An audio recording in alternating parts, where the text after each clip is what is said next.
డబ్బు అనేది, ఐశ్వర్యం అనేది అది లేకపోయినా కూడా మనం జీవింపగలిగిన శక్తి, సత్తా మనకుంది. అలాగని డబ్బు మనకి వద్దు అనడానికి వీల్లేదు. సో ఖచ్చితంగా మనకి ఐశ్వర్యము అవసరం. దేవుడు దయచేస్తున్న ఆశీర్వాదం మనకి కావాలి. కొన్ని ఆశీర్వాదాలు, కొన్ని ఆస్తిపాస్తులు ఏవైతే దేవుడు ఇచ్చాడో మనకి చాలా మంది వాటిని కోల్పోయారు. సో మీ పితరుల నుంచే అవి కోల్పోవడం జరిగింది. కొంతమంది మీరు కోల్పోయారు, కొంతమంది మీ తండ్రులు కోల్పోయారు, మీ తాతలు ఆస్తులను కోల్పోయారు. ఈరోజు ఎవరైతే వచ్చారో ఖచ్చితంగా దేవుని చేత వారు దీవించబడుదురుగాక, ఆశీర్వదించబడుదురుగాక. So you people are blessed in the name of Jesus. అమ్మాయికి ఇస్తారా? హల్లెలూయా. రైట్. సో ఇర్మియా గ్రంథం 32వ అధ్యాయం. అందరూ దయచేసి వాక్యాన్ని శ్రద్ధగా వినండి. లోతైన మర్మాన్ని మరి మీకు తెలియపరచబడాల్సి ఉంది. సో ఇర్మియా 32వ అధ్యాయం 5వ వచనం. సో ప్లీజ్ జాగ్రత్తగా వినండి. ఎవరు కూడా ఫోకస్ లేకపోతే దయచేసి ఫోకస్ తెచ్చుకొని వినాల్సిందిగా నేను మనం చేస్తున్నా.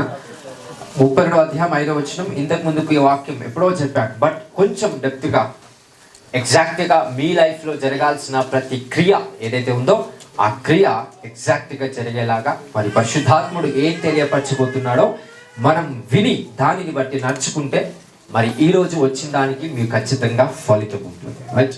సో 32వ ఇర్మియా గ్రంథం 5వ వచనం చదువు. మీరు కల్దీయులతో యుద్ధము చేసినను మీరు జయమునందరు అను మాటలు నీవేలు ప్రకటించుచున్నావని ఇర్మియాతో చెప్పి అతనిని చెరలో వేయించి ఉండెను. కాగా ప్రవక్త అయిన ఇర్మియా యూదారాజు మందిరంలోనున్న చెరసాల ప్రాకారంలో ఉంచబడి ఉండెను. అంతటా ఇర్మియా ఇట్లనెను, యెహోవా వాక్కు నాకు ప్రత్యక్షమై ఇలాగూ సెలవిచ్చాడు. 5th వర్డ్స్ లో అక్కడున్న రాజు ఏం చేశాడంటే ఇర్మియాని చెరసాలలో వేశాడు. చెరసాలలో అంటే జైల్, పోలీస్ స్టేషన్లో ఉన్న జైల్ లాగా చెరసాలలో వేశాడు. ఎందుకు చెరసాలలో ప్రవక్తను వేశాడు అని అంటే, ప్రవక్త మీరు ఓడిపోతారు ఆ యుద్ధంలో అని ప్రవచించారు. కాబట్టి అక్కడ ఆ దేశం యొక్క రాజు ఎవరైతే ఉన్నారో ఆ రాజు ఏం చేశాడంటే ఇర్మియాని చెరసాలలో వేశాడు. ఎప్పుడైతే ఇర్మియాని చెరసాలలో వేశాడో దేవుని వాక్కు అతని దగ్గరికి వచ్చి మాట్లాడుతుంది. ఇర్మియా ఏ ప్లేస్లో ఉన్నప్పుడు దేవుని వాక్కు వచ్చిందంటే, ఇర్మియా సంతోషంగా ఉన్నప్పుడు, ఇర్మియా ఆనంద గంతులు వేస్తున్నప్పుడు కాదు.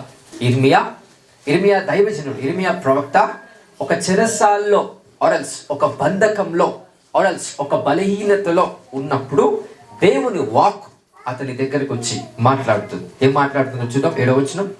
అంతటా ఇర్మియా ఇట్లనెను, యెహోవా వాక్కు నాకు ప్రత్యక్షమై ఇలాగూ సెలవిచ్చెను, నీ తండ్రి తోడబుట్టిన షల్లూము కుమారుడగు హనామేలు నీ యొద్దకు వచ్చి అనాతోతులోనున్న నా భూమిని కొనుటకు విమోచకుని ధర్మము నీదే, దాన్ని కొనుకొనుమని చెప్పెను.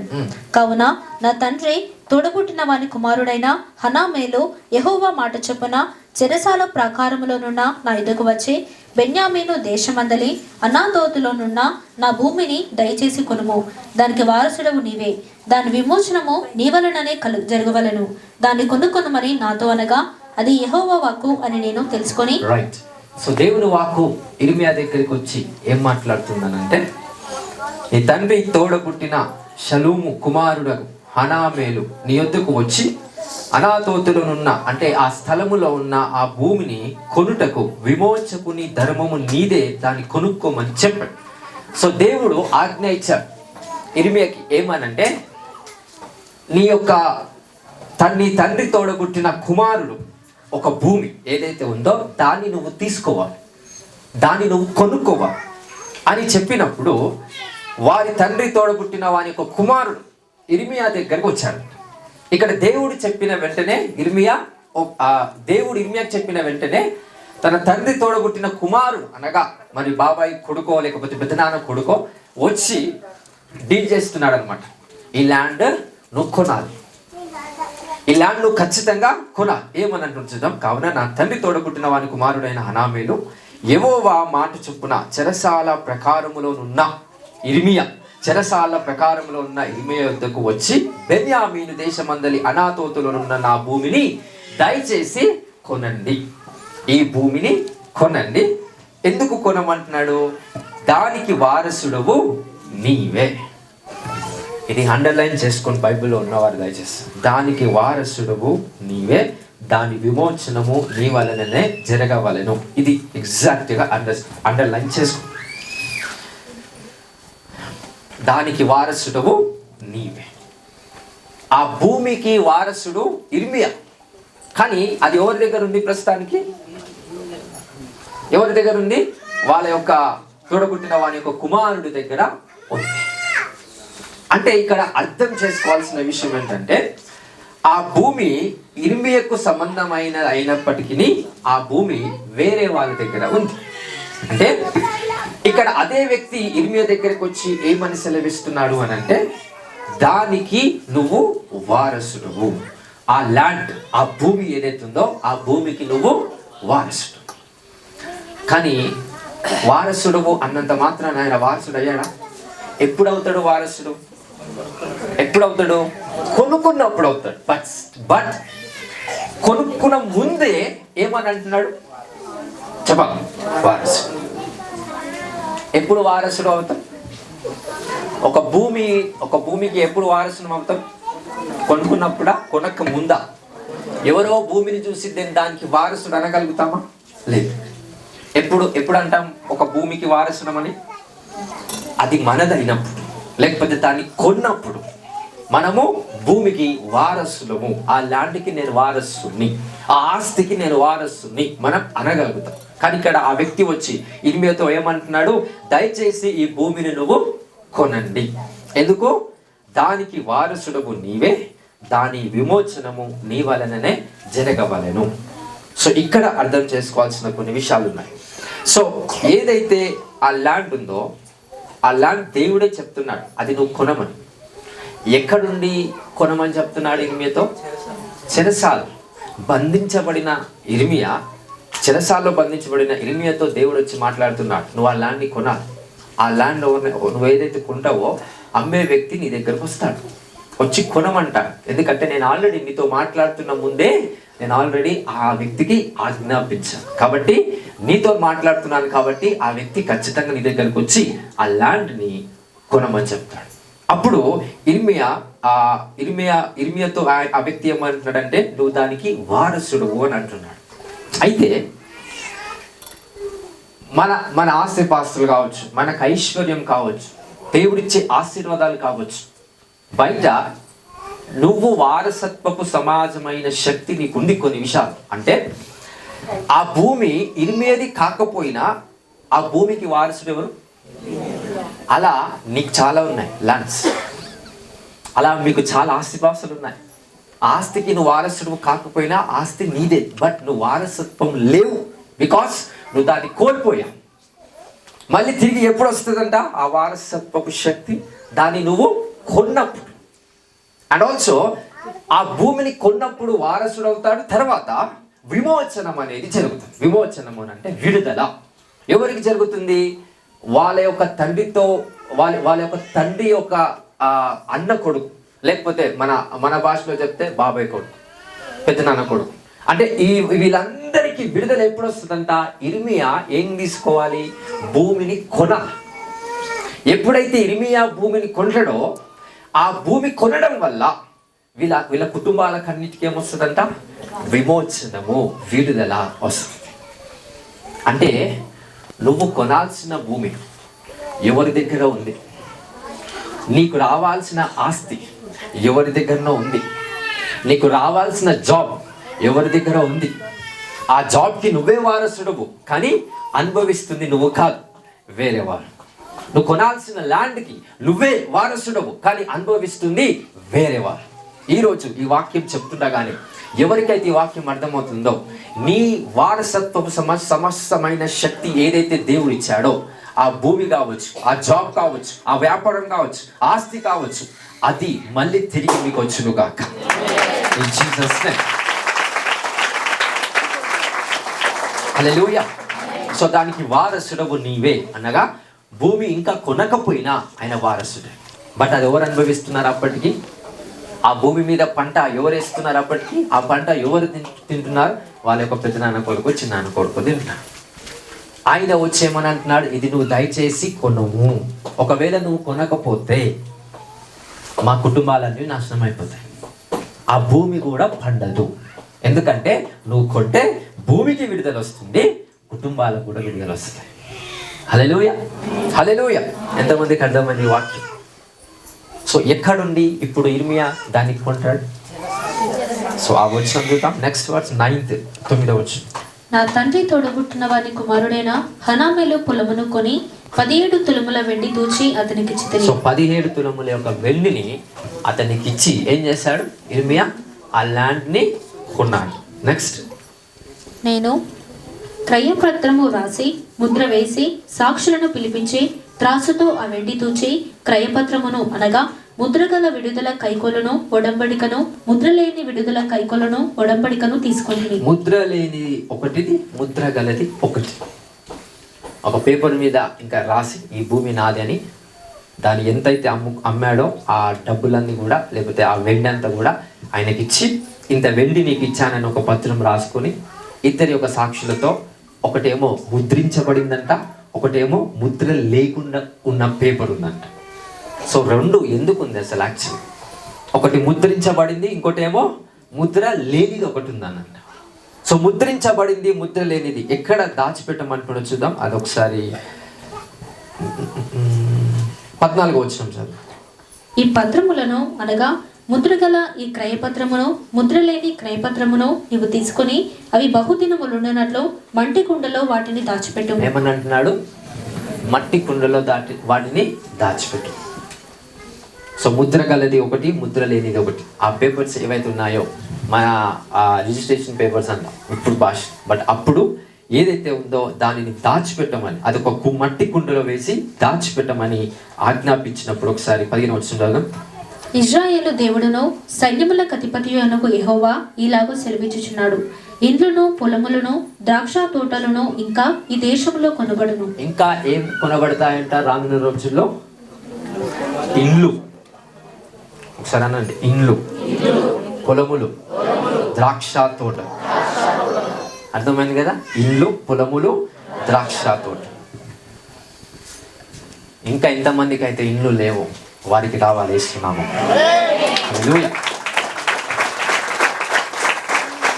ఇంకా ఎంతమందికి అయితే పొలము లేదు వారికి రావాలి క్రీస్తున్నాము.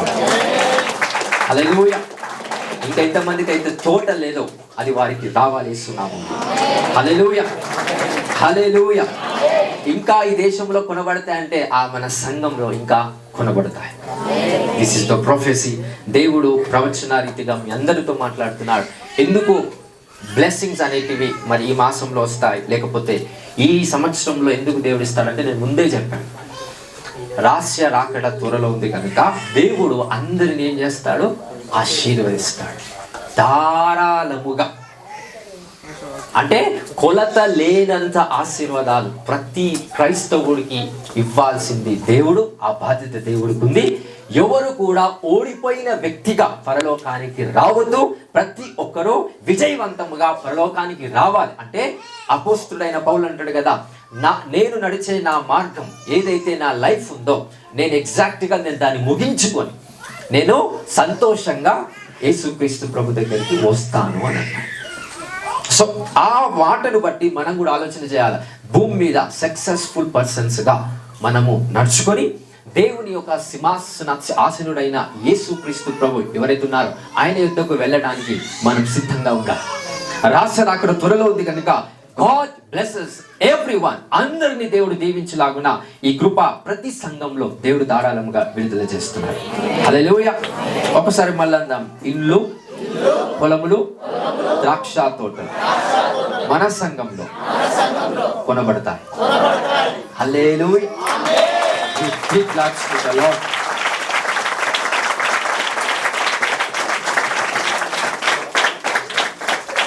హల్లెలూయా.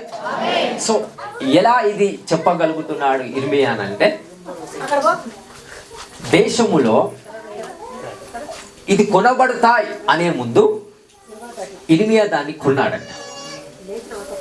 ఎంతమందికి అర్థమైంది? దేశంలో, ఆ ఇజ్రాయెల్ దేశంలో ఇవి కొనబడతాయని చెప్పాడు కదా. ఈ కొనబడతాయనే దానికన్నా ముందు వాటిని ఎవరు కొన్నారు? ఇర్మియా ఆల్రెడీ ఏం కొన్నాడు? ల్యాండ్, పొలాలను ఆల్రెడీ తీసుకున్నాడు. డబ్బులు ఇచ్చి, బంగారం, వెండి, అతని దగ్గర ఉన్న ఆస్తిని ఇచ్చేసి వాటిని కొనుక్కున్నాడంట. ఇర్మియా ఎప్పుడైతే కొనుక్కున్నాడో అతని దేశానికి విడుదల వచ్చిందంట. విమోచనము దేశానికి యేసుక్రీస్తు నామములో కలిగింది.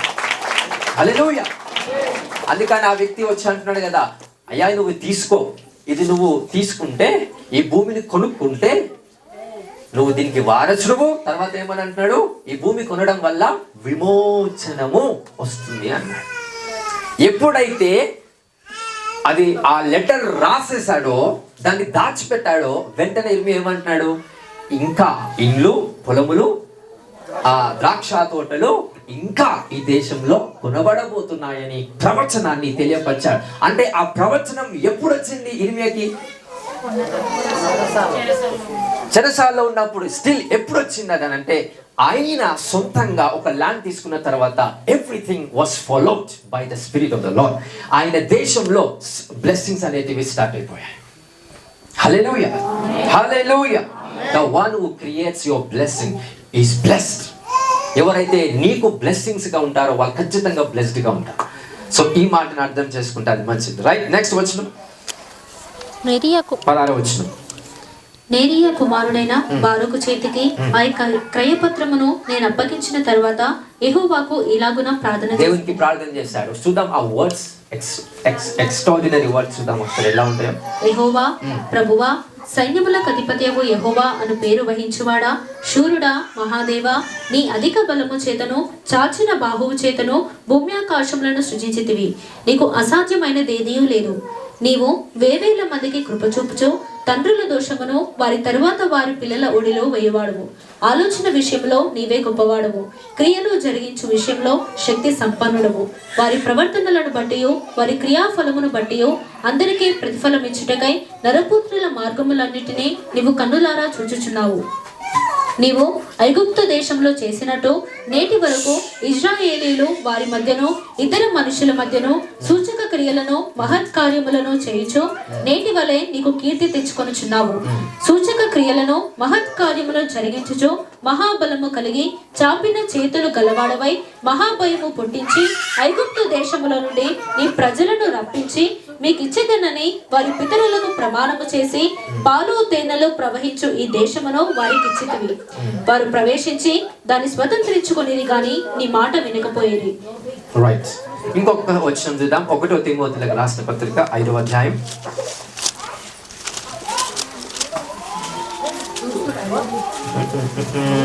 దానికి ముందు 2 తెస్సలోనికైలకు రాసిన పత్రిక 3వ అధ్యాయం. 2 తెస్సలోనికైలకు రాసిన పత్రిక 3వ అధ్యాయం 8వ వచనం.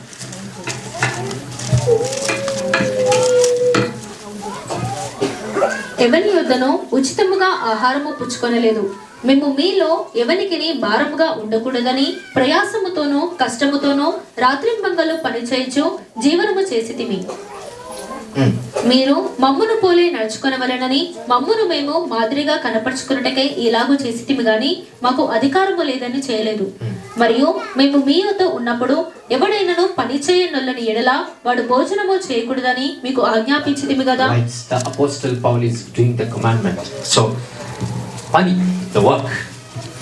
అపోస్తలుడైన పౌలు పని విషయంలో ఏం సెలవిస్తున్నాడంటే, ఆ దేవుని సేవకు దైవజనులు కూడా ఎవని యొద్దకు వెళ్ళి ఉచితముగా ఆహారాన్ని నేను పుచ్చుకొనలేదు అంటే దాని అర్థం ఏంటి? కింద చెప్తున్నాడు, మేము మీలో ఎవరికైనా భారముగా ఉండకూడదని ప్రయాసముతో కష్టముతో రాత్రింబగలు పని చేయించు జీవనము చేసింది. ఎవరు చేశారు ఇది? అపోస్తలుడైన పౌలు. ఎలాంటి అద్భుతం చేసేవాడైనా కూడా ఆయన ఏం చేస్తున్నాడు? శారీరకంగా ఈస్ డూయింగ్ వర్క్, పని చేస్తున్నాడు. హల్లెలూయా. సో ఆయన పని చేస్తూ ఎవరికి భారం ఉండొద్దు, నాకు వచ్చే సంపాదనతో నేను బ్రతకాలి. ఆ వ్యక్తికి ఆ గ్రేస్ ఉంది. హల్లెలూయా. సో అపోస్తలుడైన పౌలు ఎలాంటి అద్భుతం చేసేవాడైనా కూడా ఆయన ఏం చేస్తున్నాడు? ఒక సాధారణమైన పని, ఆయన ప్రొఫెషనల్ పరంగా అతనికి ఉన్న జ్ఞానాన్ని బట్టి, అతనికి ఉన్న సామర్థ్యాన్ని బట్టి ఒక క్రియ చేస్తున్నాడు, ఒక పని చేస్తున్నాడు. ఆ పని ద్వారా వచ్చే ఆ జీతం, ఆ పని ద్వారా వచ్చే ఆ డబ్బులతో అతడు జీవిస్తూ ఉన్నాడంట. సో దీనికి సాదృశ్యంగా ఆ కింది వచనంలో ఏమని అంటున్నాడంటే 10వ వచనంలో అంటున్నాడు కదా, మరియు మేము మీ యొద్ద ఉన్నప్పుడు ఎవడైనను పని చేయనొల్లని ఎడల వాడు భోజనము చేయొద్దని నీకు ఆజ్ఞాపిస్తున్నాను కదా. అంటే పని చేయకుండా వాడు ఏ ఆహారము తినొద్దంట. అంటే ఎందుకు ఇవన్నీ కమాండ్మెంట్స్? ఇది బతిమిలాడుకోవట్లేదు అపోస్తుడైన పౌలు సంఘాన్ని. ఏం చేస్తున్నాడు? ఆజ్ఞాపిస్తున్నాడు. Is giving orders, is giving commandments. అలాంటి ఆజ్ఞ అపోస్తుడైన పౌలు సంఘానికి ఇస్తున్నాడు. Everyone has to work in the name of Jesus. ప్రతి ఒక్కరు కూడా వాళ్ళ చేతులతో పని చేస్తున్నప్పుడు వచ్చే జీతం, చేతులతో పని చేసినప్పుడు వచ్చే ఆ కష్టాజీతం ఏదైతే ఉంటుందో దాని ద్వారా వాడు జీవించాలి. ఎవరో ఇస్తే మనం జీవించేది కాదు. హల్లెలూయా. అంత పెద్ద దైవజనుడు అండి ఆయన. సాధారణమైన దైవజనుడు కాదు, చాలా గొప్ప దైవజనుడు. అలాంటి వాడు ఏం చేస్తున్నాడు? Is doing work. ఈ టైంలో, ఈ జనరేషన్లో చాలా మంది నేను చూశాను కదా, నన్నే అన్నారు చాలా మంది, మీరు ఏం చేస్తారు బ్రదర్ అంటే, నేను సేవ చేస్తాను. సేవతో పాటు ఏమని చేస్తారంటే, అందరూ నేను చేస్తాను, కొంచెం వ్యాపారాలు చేస్తాను అని. మనం అట్లా చేయొద్దు. మనం సేవకులు ఓన్లీ సేవనే చేయాలి. సేవకులు ఓన్లీ సేవ అనేది, సేవకులు ఓన్లీ సేవనే చేస్తే సేవ శరీర రీతిగా పనిచేస్తుంది. ఎందుకంటే సేవ అనేది కంప్లీట్ స్పిరిచువల్, ఆత్మ సంబంధమైనది. మనం చేసే సేవ శరీర సంబంధమైనది, ఆత్మ సంబంధమైనదా? ఆత్మ సంబంధమైనది శరీర సంబంధమైన దాంతో ముడిపెట్టొద్దు. ఆత్మ సంబంధమైనది ఆత్మానుసారంగానే చేయాలి. శరీరాసారంగా చేసే పని ఏంటి? మనం చేసే పనులు, దాని ద్వారా వచ్చే డబ్బుతో మనం జీవిస్తూ ఉన్నప్పుడే దేవుడు దాన్ని చూచి మనల్ని వాడుకుంటాడంట. హల్లెలూయా. So in the New Testament, Old టెస్టిమెంట్లో, పాత నిబంధనలో, కొత్త నిబంధనలో ప్రతి దైవజనుడు వాళ్ళ సామర్థ్యాన్ని బట్టి వాళ్ళు పని చేస్తూ వాళ్ళు ముందుకెళ్ళారంట. హల్లెలూయా, హల్లెలూయా. సో మత్తయిని దేవుడు ఎప్పుడు పిలుచుకున్నాడు? ఇంట్లో ఉండి అయ్యా నాకు మంచి ఉద్యోగం ఈ ప్రభా అని ప్రార్థన చేసుకున్నప్పుడు పిలవలేదు. ఆయన పని చేస్తున్నప్పుడు మత్తయి రా, ఫాలో మీ అని అన్నాడు. పేతురు, యోహాన్ ఎప్పుడు పిలిచాడు? యేసు ప్రభువులే. చేపలు పడుతున్నప్పుడా? లేదు, చేపలు నాకు పట్టట్లేవని ఇంట్లో కూర్చున్నప్పుడా? రైట్, చేపలు పడుతున్నప్పుడు. ఇప్పుడు నేను చేపలు పట్టేవాడిగా కాదు, మనుషులను పట్టేలాగా నేను చేస్తాను. బట్ మనుషులను పట్టాలంటే నువ్వు ఫస్ట్ ఏం పట్టాలా? చేపలను పట్టాలి.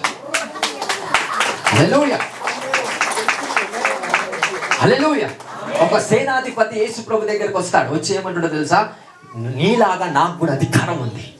నీకు ఆత్మీయ అధికారం ఉంటే నాకేమో అధికారం ఉంది? శరీర సంబంధమైన అధికారం ఉంది. నేను చెప్తే నా సైనికులు పొమ్మంటే పోతారు, రమ్మంటే వస్తారు. కాబట్టి నీకున్న అధికారం గురించి నాకు తెలుసు. నేనే నాకున్న అధికారాన్ని బట్టే పోమంటే పోతారు, రమ్మంటే వస్తారనే మనుషులను నా అధికారాన్ని బట్టి నేను వాళ్ళని వాడుకుంటే మరి నీ అధికారాన్ని బట్టి ఇంకెంత అద్భుతాలు అవుతాయి. అందుకే ఆ వ్యక్తి ఏమన్నాడు యేసు ప్రభు దగ్గరికి వచ్చి, అయ్యా నా ఇంట్లో ఉన్న వాళ్ళు బాగలేదు, వాళ్ళు అనారోగ్యంతో ఉన్నారు, నువ్వు స్వస్థపరచు అన్నప్పుడు యేసు ప్రభు ఏమంటాడు? నేను మీ ఇంటికి వస్తా అంటాడు. అప్పుడు ఆయన ఏమంటాడు? మా ఇంటికి రావాల్సిన అవసరం లేదు. ఎందుకు? మాట పలుకు, మా ఇంట్లో ఉన్నవాడు స్వస్థత పొందుతాడు. హల్లెలూయా. ఆ విశ్వాసం ఎక్కడి నుంచి వచ్చిందండి? ఈయనకి ఎక్కడి నుంచి వచ్చింది? ప్రార్థన చేస్తే రాలేదు, వాక్యం వింటే రాలేదు. విశ్వాసం శరీర సంబంధమైన పని చేశాడు. అతడు చేసే పనిని బట్టి ఏమొస్తుంది అతనికి? ఫెయిత్. అతడు చేసిన పనిని బట్టి ఏమొచ్చింది అతనికి? విశ్వాసము. అతడు ఒక సేనాధిపతి, ఒక మంత్రి లెవెల్లో ఉన్న వ్యక్తి. నేను ఆజ్ఞాపిస్తే ఎవడైనా వింటాడు. అట్లాగా నువ్వు ఆజ్ఞాపిస్తే ఏ దూతైనా వింటారు. ఆజ్ఞాపిస్తే నేను వెళ్ళి ఒక దగ్గరికి వెళ్ళి, సైనికుడి దగ్గరికి వెళ్ళి నేను చెప్పనక్కర్లేదు. నా కుర్చీలో నేను కూర్చొని నేను ఆజ్ఞాపిస్తే సైనికులు నా దగ్గరికి రావాలి. అలాగనే నువ్వు ఉన్న చోటనే ఆజ్ఞాపించు యేసయ్యా, నా ఇంట్లో ఉన్నవాడు స్వస్థత పొందుతాడని అంటాడు. ఎక్కడి నుంచి వచ్చింది అతనికి విశ్వాసం? The faith comes from the professionalisms. అతడు చేసిన పనిని బట్టి అతనికి విశ్వాసం కలిగి. హల్లెలూయా. అపోస్తుడైన పౌలు చాలా చాలా చాలా డెప్త్ వర్డ్ ఒకటి అంటాడు. ఎందుకు తెలుసా? ఆ మాట మీరు వింటే ఎవరైతే ఇంకా లేజీగా ఉన్నారు, బద్ధకంగా ఉన్నారు, నేను పని చేయలేదు, నేను వ్యాపారం పెట్టలేను అధైర్యంగా ఎవరైతే ఉన్నారో వారికి ఈ యొక్క సువార్తను ప్రకటిస్తుంది. 1 తిమోతికి రాసిన పత్రిక 5వ అధ్యాయం 8వ వచనం. ఎవడైనను స్వకీయులను విశేషముగా తన ఇంటి వారిని సంరక్షింపకపోయినేడలా వాడి విశ్వాస త్యాగము చేసిన వాడై అవిశ్వాసి కన్నా చెడ్డవాడై ఉండును. బాయ్స్ వింటున్నారా? అందరూ స్త్రీలకి వాక్యం కాకపోవచ్చు, బట్ పురుషులారా వింటున్నారా? మళ్ళీ నేను చదువుతున్నాను. ఎవడైనను స్వకీయులను, ఇది పక్కన పెట్టండి. ఎవడైనా విశేషముగా అంటే స్పెషల్గా తన ఇంటి వారిని, మీ కుటుంబాలు ఉన్నాయిగా, మీ ఇంటి వారిని సంరక్షింపకపోయిన ఎడల అంటే ఒకవేళ వాళ్ళను పోషించే స్థాయి నీకు లేకపోతే, ఒకవేళ పోషించకపోతే నీ విశ్వాసాన్ని నువ్వు త్యాగం చేసినట్టు.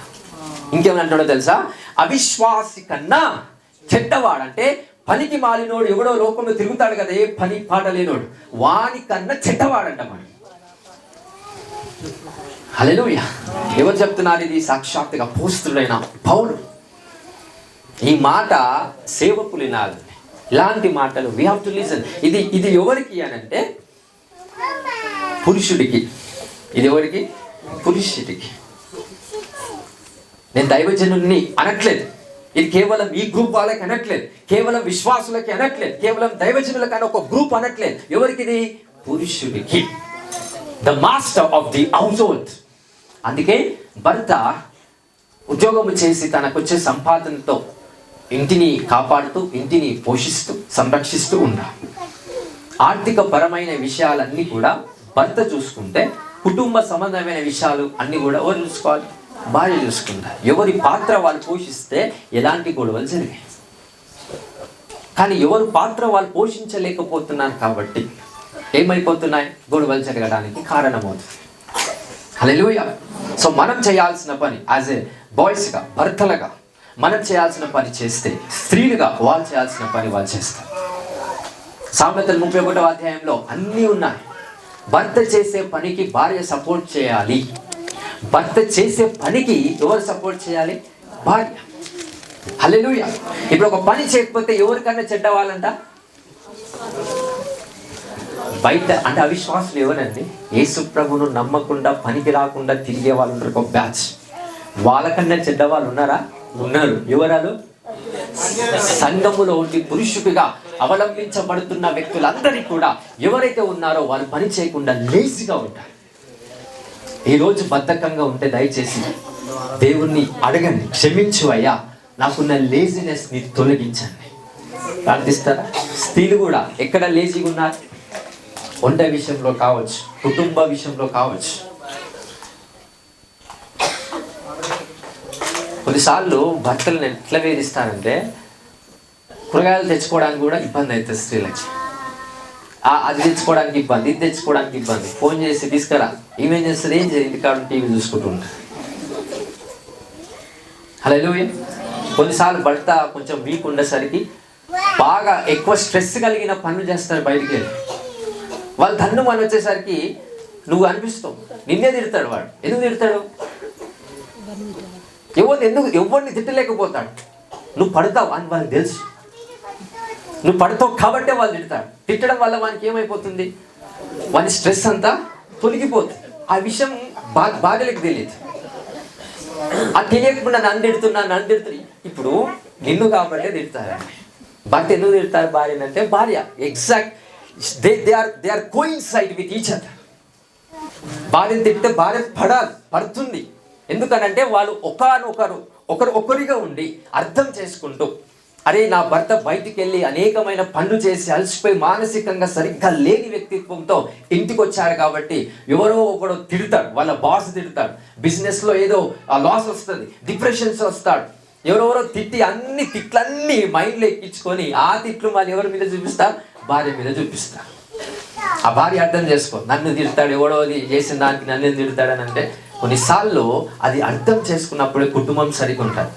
అర్థం చేసుకోకపోతే తిరిగి భార్య తిట్టడం, మళ్ళీ భర్త తిట్టడం, ఇది పెద్ద గొడవై దేనికి దారిస్తుంది? ఆడ ఇర్మి ఏ పత్రంలో రాశాడో ఆ పత్రానికి దారి తీస్తుంది. హల్లెలూయా, హల్లెలూయా. ఎవరి పాత్ర వాళ్ళు పోషించడం వల్ల దేవుడు న్యాయపరమైన కార్యము మీ పట్ల ఖచ్చితంగా చేస్తాడు. హల్లెలూయా. ఎంతమందికి అర్థమవుతుంది? సో ఎవరు కూడా బద్ధకంగా ఉండకండి. వ్యాపార విషయంలో, ఉద్యోగ విషయంలో పురుషులు కావచ్చు, ఇంటి పని విషయంలో స్త్రీలు కావచ్చు. హల్లెలూయా. ఎవరెవరు ఇంట్లో ఫ్రిడ్జ్లు ఉన్నాయో మీకు తెలిసి ఉంటుంది కదా.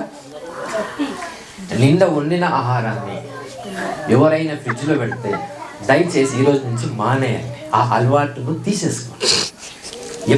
అప్పటిది ఫుడ్ వండేటట్టు స్త్రీలు మీ యొక్క కృప చొప్పున నిర్ణయించుకోండి. అర్థమవుతుంది కదా? Because it's a spiritual thing. అది ఎలాంటి సంబంధమైనది? ఆత్మ సంబంధమైనది. God has commanded every food as a new food. హల్లెలూయా. అర్థమవుతుంది కదా? కొంతమంది స్త్రీలు ఏం చేస్తారంటే ఊరికి ఓడుంటాడని ఒకేసారి ఏం చేస్తారు, గట్టిగా ఉంటారు. ఇప్పుడు మనోళ్ళు ఉంటారు భర్తలు, ప్రాఫిట్ చెప్పి మొన్న మళ్ళీ ఫ్రిడ్జ్ దాచిపెట్టి ఖరాబ్ అవుతుందని, ఖరాబ్ అయిపోతుందని.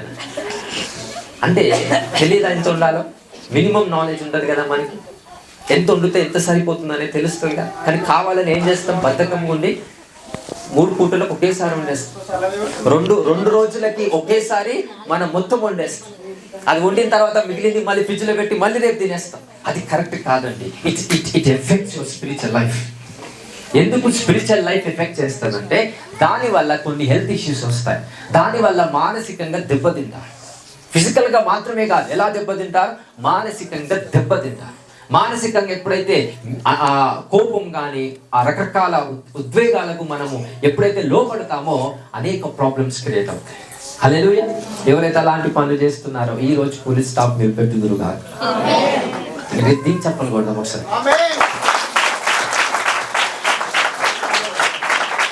హల్లెలూయా. అప్పట్లో ఫ్రిడ్జ్లు లేవు కాబట్టి ఏం చేసేటోళ్ళు, ఎప్పటిదప్పుడు పొద్దుగాల వండితే మధ్యాహ్నానికి 2 పూటలకు, మళ్ళీ పనంతా అయిపోయిన తర్వాత నైట్ వచ్చి ఇద్దరు భార్య భర్తలు కొంచెం మాట్లాడుకొని మళ్ళీ వాళ్ళు భోజనం వండుకొని తిని సంతృప్తిగా పడుకునేవాళ్ళు. హల్లెలూయా. అప్పట్లో కూడా ఇద్దరు పని చేసేవాళ్ళు, ఇప్పుడు ఇద్దరు పని చేసేవాళ్ళు. So try to understand the family things. And also మన జీవితంలో ఐశ్వర్యం రావాలంటే కొన్ని ప్రిన్సిపల్స్ మనం పాటించాలి. ఫ్యామిలీ నుంచే ప్రాబ్లం. ఆ ఫ్యామిలీ కరెక్ట్గా సెట్ అవుతే ఐశ్వర్యవంతులుగా మనం అవ్వడానికి ఖచ్చితంగా దేవుడి కృప మన జీవితంలో పనిచేస్తుంది. నెక్స్ట్ అధ్యాయం చూద్దాం. సామెతల గ్రంథం 10వ అధ్యాయం 4వ వచనం. బద్ధకముగా పనిచేయవాడు దరిద్రుడగును, శ్రద్ధ గలవాడు ఐశ్వర్యవంతుడగును. మళ్ళీ చదవండి. బద్ధకముగా పనిచేయవాడు దరిద్రుడగును, శ్రద్ధ గలవాడు ఐశ్వర్యవంతుడగును. బద్ధకముగా ఉన్నవాడు దరిద్రుడు అవుతాడంలే. ఏం చేస్తుండో సార్ మళ్ళీ వాక్యం చదవండి. బద్ధకముగా పనిచేయవాడు దరిద్రుడగును. అంటే పని చేస్తాం తప్పదురా అని, కానీ ఎట్లా చేస్తాం? బద్ధకంగా, ఇష్టం లేకుండా ఏ పని చేసినా దాంట్లో పేదరికం పనిచేస్తుంది. స్పిరిట్ ఆఫ్ పవర్టీ అటాక్ చేస్తుంది అంట. హల్లెలూయా, హల్లెలూయా. ఇష్టం లేకుండా వండినా, ఇష్టం లేకుండా ఇంకేదైనా పని చేసినా, పురుషులుగా ఇష్టం లేకుండా అనగా బద్ధకంగా ఒక జాబ్ చేస్తున్నా, బద్ధకంగా ఒక వ్యాపారం చేస్తున్నా దాంట్లో ఐశ్వర్యము ఎన్నిటికి రాదండి. ఒకసారి అవర్స్ మళ్ళీ చదవండి. బద్ధకముగా పనిచేయవాడు దరిద్రుడగును, శ్రద్ధ గలవాడు ఐశ్వర్యవంతుడగును. ఎవరు ఐశ్వర్యవంతుడు అవుతాడు? శ్రద్ధతో ఈ వర్క్ అవ్వాలి, కంప్లీట్ అవ్వాలి అని అనుకున్నప్పుడే వాడు ఐశ్వర్యవంతుడు అవుతాడు. ఎవరెవరైతే బద్ధకంగా పని చేస్తున్నారో ఆ బద్ధకం అంతా మీరు నుంచి తొలగిపోరుగాక యేసు రక్తము ద్వారా. హల్లెలూయా.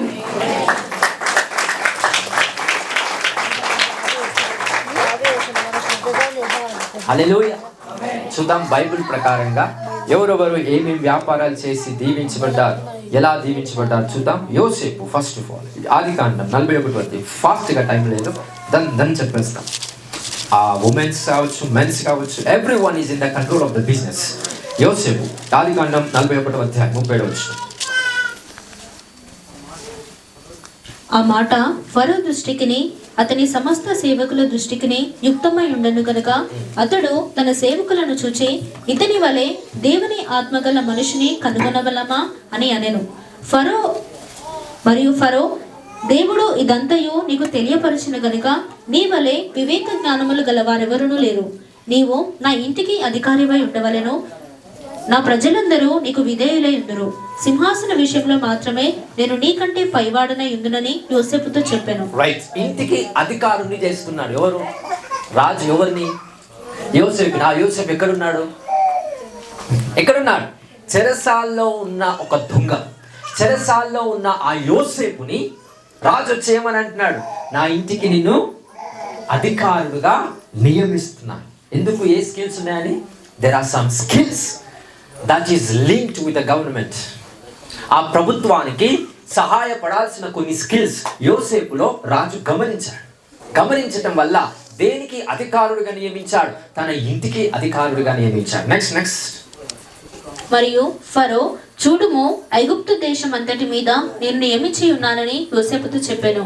మరియు ఫరో తన చేతినున్న తన ఉంగరము తీసి యోసేపు చేతిని పెట్టి సన్నపు నారబట్టలు అతనికి తొడిగించి అతని మెడకు బంగారు గొలుసు వేసి తన 2వ రథము మీద అతని నెక్కించెను. అప్పుడు వందనము చేయుడని అతని ముందర జనులు కేకలు వేసిరి. అట్లు ఐగుప్తు దేశం అంతటి మీద అతను నియమించెను. మరియు ఫరో యోసేపుతో, ఫరోను నేనే, అయినను నీ సెలవు లేక ఐగుప్తు దేశం అందంతటను ఏ మనుషుడును తన చేతినైనను కాలినైనను ఎత్తకూడదని చెప్పెను. మరియు ఫరో యోసేపును జప్నత్నేహు అను పేరు పెట్టి అతనికి ఓను యొక్క యాజకుడైన పోతిఫెర కుమార్తెయగు ఆసీనతునిచ్చి పెళ్లి చేశాడు. యోసేపు బయలుదేరి ఐగుప్తు దేశం అంతటా సంచరించాడు. యోసేపు బయలుదేరి ఏం చేశాడు? ఐగుప్తు దేశం అంతా సంచరిస్తున్నాడు. ఇంట్లో పండుకోలేదు, బద్ధకంగా ఏం చేస్తున్నాడు? సంచరిస్తున్నాడు. ఎందుకు? ఎట్లా ఉంది, భూములు ఎట్లా పండుతున్నాయి, ఏ భూమికి ఎలా పండుతుంది, ఏ ఒక్క తోట పండగలుగుతుంది, మనుషులు ఎలా ఉన్నారు, ఈ భూమి రేట్ ఎంత ఉంది, ఇది ఎవ్రీథింగ్. ఎందుకు సంచరిస్తున్నాడంట? అన్నిటినీ గమనించటానికి బయటికి వెళ్ళాడంట. బయటికి వెళ్ళి అన్ని గమనిస్తూ సంచరిస్తూ ఏం చేస్తున్నాడు చూద్దాం. యోసేపు ఐగుప్తు రాజైన ఫరో ఎదుట నిలిచినప్పుడు 30 సంవత్సరముల వాడై. ఎన్ని సంవత్సరాలంట యోసేపు అప్పటికి? 30 years. Joseph was blessed when he is in the 30. 30 సంవత్సరాలకు ఆయన దీవించబడ్డాడని లేఖనం సెలవిస్తుంది. కంటిన్యూ. అప్పుడు యోసేపు ఫరో ఎదుట నుండి వెళ్లి ఐగుప్తు దేశం అందంతటా సంచారము చేసెను. సమృద్ధిగా పంట పడిన 7 సంవత్సరములలో భూమి బహువిరివిగా పండెను. ఐగుప్తు దేశమందున్న 7 సంవత్సరముల ఆహారమంతయో అతడు సమకూర్చి ఆయా పట్టణములలో దాన్ని నిల్వ చేసెను. ఏ పట్టణము చుట్ట నుండో పొలము యొక్క ధాన్యము ఆ పంట మందే నిల్వ చేసెను. యోసేపు సముద్రపు ఇసుక వలె అతి విస్తారముగా ధాన్యము ఎంత ఉందంట యోసేపుకి? సముద్రపు ఇసుక వలె అతి విస్తారముగా ఆయన ధాన్యము పోగు చేయబడిందంట. కొలుచుట అసాధ్యమైన కనుక కొలుచుట మానివేశాడంట. ఈ స్క్రిప్చర్ లో ఈ లైన్ అండర్లైన్ చేశారు. హల్లెలూయా. That's the blessing when God blesses them. ఏంటంట? కొలుచుట అసాధ్యమాయను. ఎంత ధాన్యం ఉందో కొలుస్తుందంట. ఇంకా ఎంత కొలిసినా ఇంకా ఉంది, ఇంకా నా వల్ల అవ్వట్లేదని ఏం చేశాడంట? కొలుచుట మానివేశాడంట. డబ్బులు లెక్క పెట్టడం నువ్వు మానివేయాలి. అందుకో లేక కాదు, అంత ఎక్కువగా నీ దగ్గర.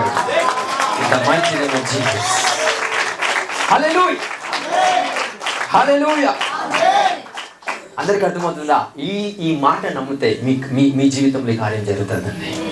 By the spirit of the living God. దేవుని ఆత్మ ద్వారా ఈ వాక్కు నేను ప్రవచిస్తున్నాను కదా. ఒకవేళ ఈ వాక్యాన్ని మీరు నమ్మితే కనుక మీరు ఆ ధాన్యం అనగా మీ ఐశ్వర్యాన్ని లెక్క పెట్టడం మానేస్తారు. ఎందుకు మానేస్తారు? అంత ఎక్కువగా ఉంది. ఆ యోసేపు ధాన్యమును ఏం చేస్తున్నాడంట? కొలుచుట అసాధ్యమైన గనుక కొలుచుట మానివేశాడు. ఎప్పుడైనా డబ్బులు నీ దగ్గర ఉండి లెక్క పెట్టడం మానేసావా? లెక్క పెడతావు, ఎందుకంటే లెక్క పెట్టేంత సాధ్యమైంది కాబట్టి. లెక్క పెట్టే అసాధ్యమైనప్పుడు ఆ లెక్క పెట్టడం మనం మానివేస్తాం. అది త్వరలో మీ జీవితంలో నెరవేర్చబడాలని నా ప్రార్థన. హల్లెలూయా, హల్లెలూయా, హల్లెలూయా. This is the blessing of the Joseph. Next Solomon, 1వ రాజు 10వ అధ్యాయం 14వ వచనం.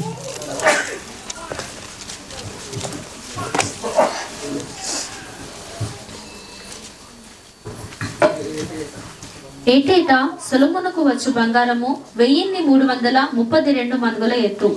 ఇదియుగాక గంధవర్గములు మొదలైనవి వర్తకుల యుద్ధ నుండి, అరబీ రాజుల యుద్ధ నుండి, దేశాధికారుల యుద్ధ నుండి అతనికి చాలా వచ్చుచుండెను. ఏమొస్తున్నాయంట? ఎడ్లు పశువులు కాదు, బంగారం. ఎవరి దగ్గరికి వస్తున్నాయంట? సొలొమోన్ దగ్గరికి వస్తుందంట. రకరకాల రాజులు, షీబారాణి మనం అంటాం కదా. సో ఆమె కూడా ఏం చేస్తుంది? సొలొమోన్ యొక్క జ్ఞానానికి ఆశ్చర్యపోయి సొలొమోనికి బంగారాన్ని, రకరకాల ఐశ్వర్యాన్ని తీసుకొని సొలొమోన్కి ఇచ్చిందంట. ఇంకెక్కడికి చూస్తుందంట? ఒకసారి 17వ వచనం. ఇదియుగాక గంధవర్గములు మొదలైనవి వర్తకుల యుద్ధ నుండి, అరబీ రాజుల యుద్ధ నుండి, దేశాధికారుల యుద్ధ నుండి అతనికి చాలా వచ్చుచుండెను. ఏ వర్షది? 15. Okay, next verse. రాజైన సొలొమోను సుత్తతో కొట్టిన బంగారముతో అలుకులు గల 200 డాళ్లను చేయించెను. డాలు ఒకటింటికి 600 తులముల ఎత్తు బంగారముండెను. మరియు సుత్తితో కొట్టిన బంగారముతో అతడు 300 కేడములను చేయించెను. 21వ వచనం. మరియు రాజైన సొలొమోను పానపాత్రలు బంగారపువై ఉండెను. లెబానోను అరణ్య పందిరకు. ఏ పాత్రలు బంగారమై ఉన్నాయంట? తాగే పాత్ర, వాటర్ కావచ్చు, ఇంకా వైన్ కావచ్చు, ఇంకేదైనా. మనం గ్లాసెస్, చాయ్ తాగుతాం, వాటర్ తాగుతాం, ఆ గ్లాసులు కూడా ఎలా ఉన్నాయంట సొలొమోన్ దగ్గర? హల్లెలూయా, హల్లెలూయా. Everything which is in the house of the Solomon was gold. అతని ఇంట్లో ప్రతిదీ ఏంతో తయారు చేయబడిందంట? బంగారం.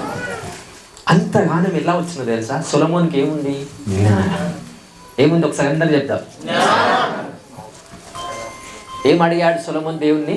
జ్ఞానం. డబ్బులు అడగలేదు, ఐశ్వర్యాన్ని అడగలేదు, బంగారాన్ని అడగలేదు. అయ్యా నీ జ్ఞానం నాకు కావాలని జ్ఞానం కోసం ప్రాధేయపడ్డాడు, జ్ఞానం కోసం ఉపవాసం చేశాడు, జ్ఞానం కోసం ప్రార్థన చేశాడు, జ్ఞానం కోసం దేవుని దగ్గర మొరపెట్టాడు.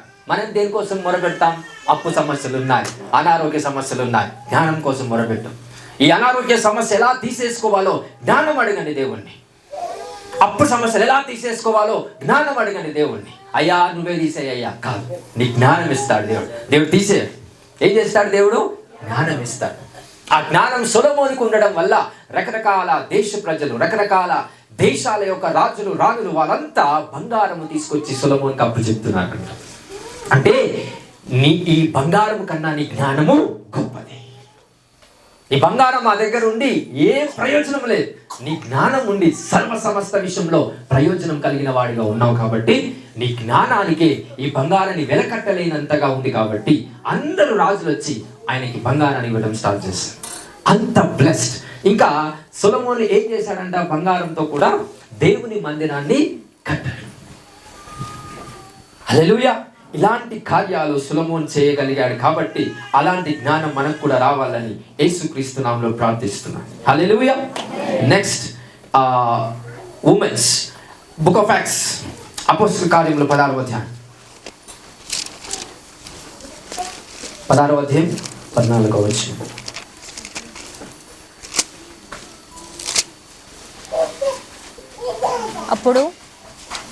అప్పుడు లూదియాయను దైవభక్తి గల ఒక స్త్రీ వినుచుండెను.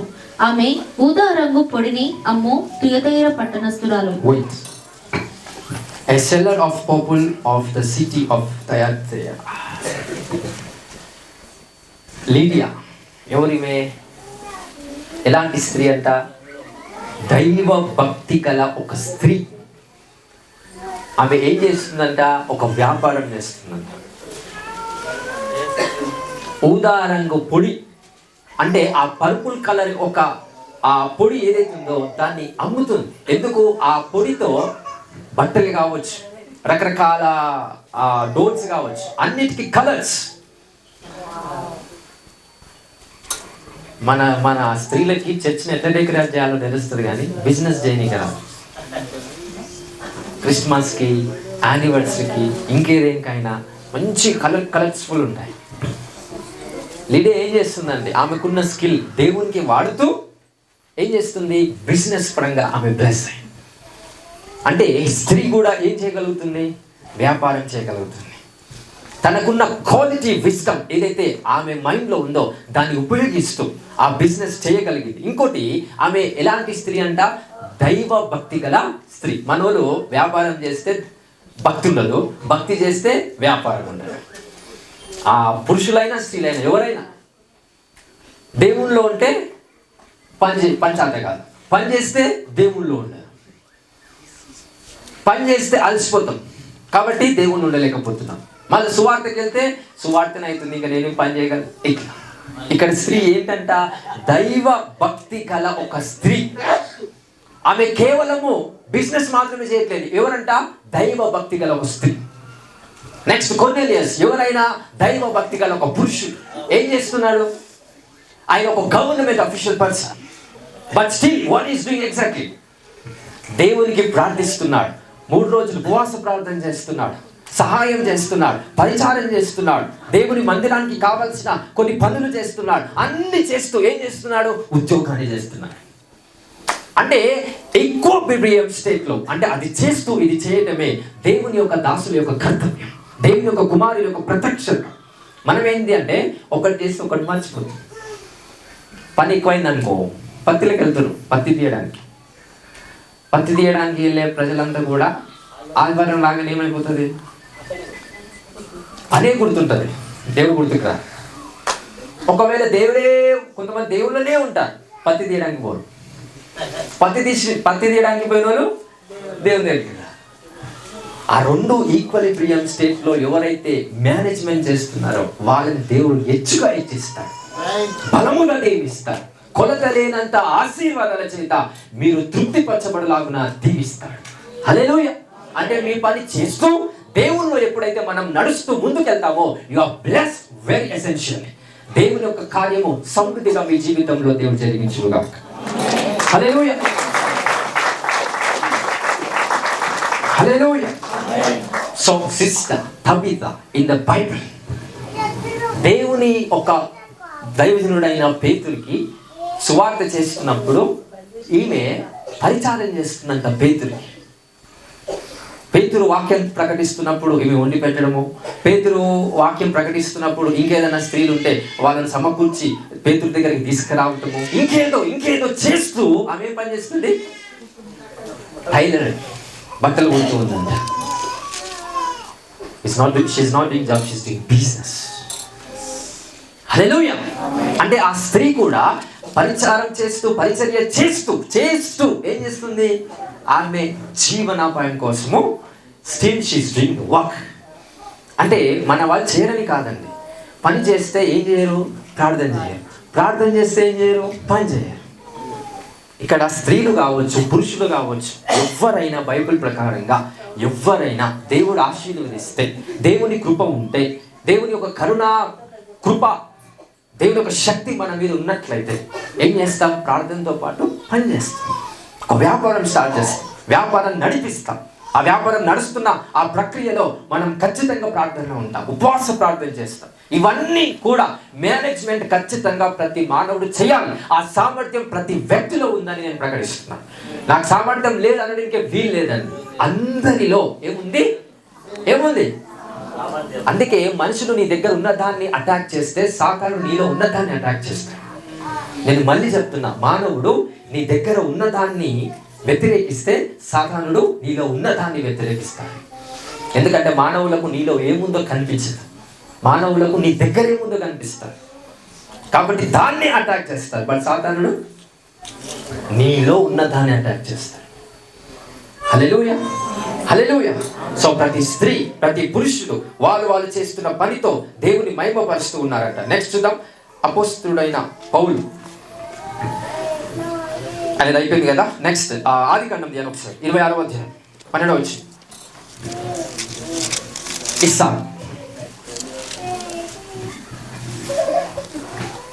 ఇస్సాకు ఆ దేశమందున్నవాడే విత్తనము వేసి ఆ సంవత్సరము 100 ఫలము పొందెను.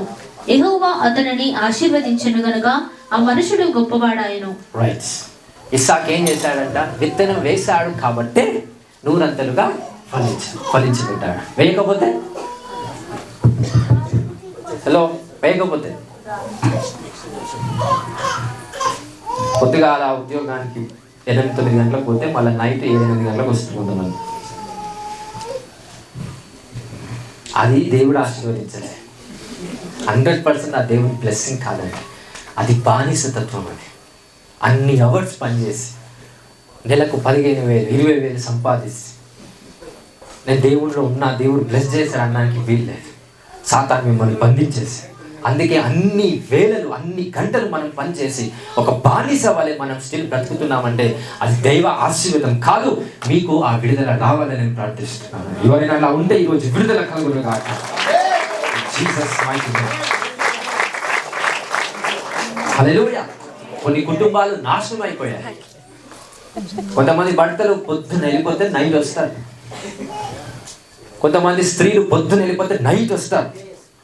ఈ స్త్రీ భర్తతో ఎక్కువ కాలం ఉంటుందా? వాళ్ళు పనిచేసే బాస్తో ఎక్కువ కాలం ఉందా? చెప్పాలా?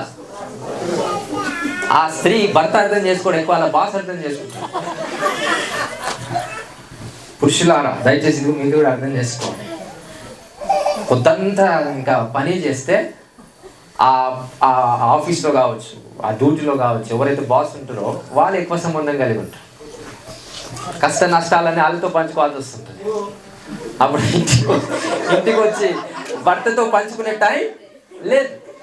పొద్దున 8 గంటలకు జనార్దన్ వంటలు చేసుకొని 8 గంటలకు 9 గంటలకు బయలుదేరి మళ్ళీ 7-8 గంటలకు వచ్చి మళ్ళీ ఈమె వంట స్టార్ట్ చేసి మళ్ళీ తిని పడుకుంటాం, అయిపోతుంది. ఇంకా భర్తతో ఎప్పుడు కష్ట సుఖాలు పంచుకోవాలి. అరే నాకు ఈ ప్రాబ్లం ఉందని భర్తతో ఎప్పుడు చెప్పుకుంటారు? పొద్దంతా పని చేస్తే ఎవరితో చెప్పుకుంటారు? కొలీగ్స్ అంటారు చూసినావా, వాళ్ళ బాస్. ఈ బాస్ కూడా ఎట్లుంటారు అంటే ఆడవాళ్ళకి అబ్బాయిలు ఉంటారు, అబ్బాయిలకు ఆడవాళ్ళు ఉంటారు. హల్లెలూయా, హల్లెలూయా. కుటుంబాలకు విడుదల కలుగును గాక.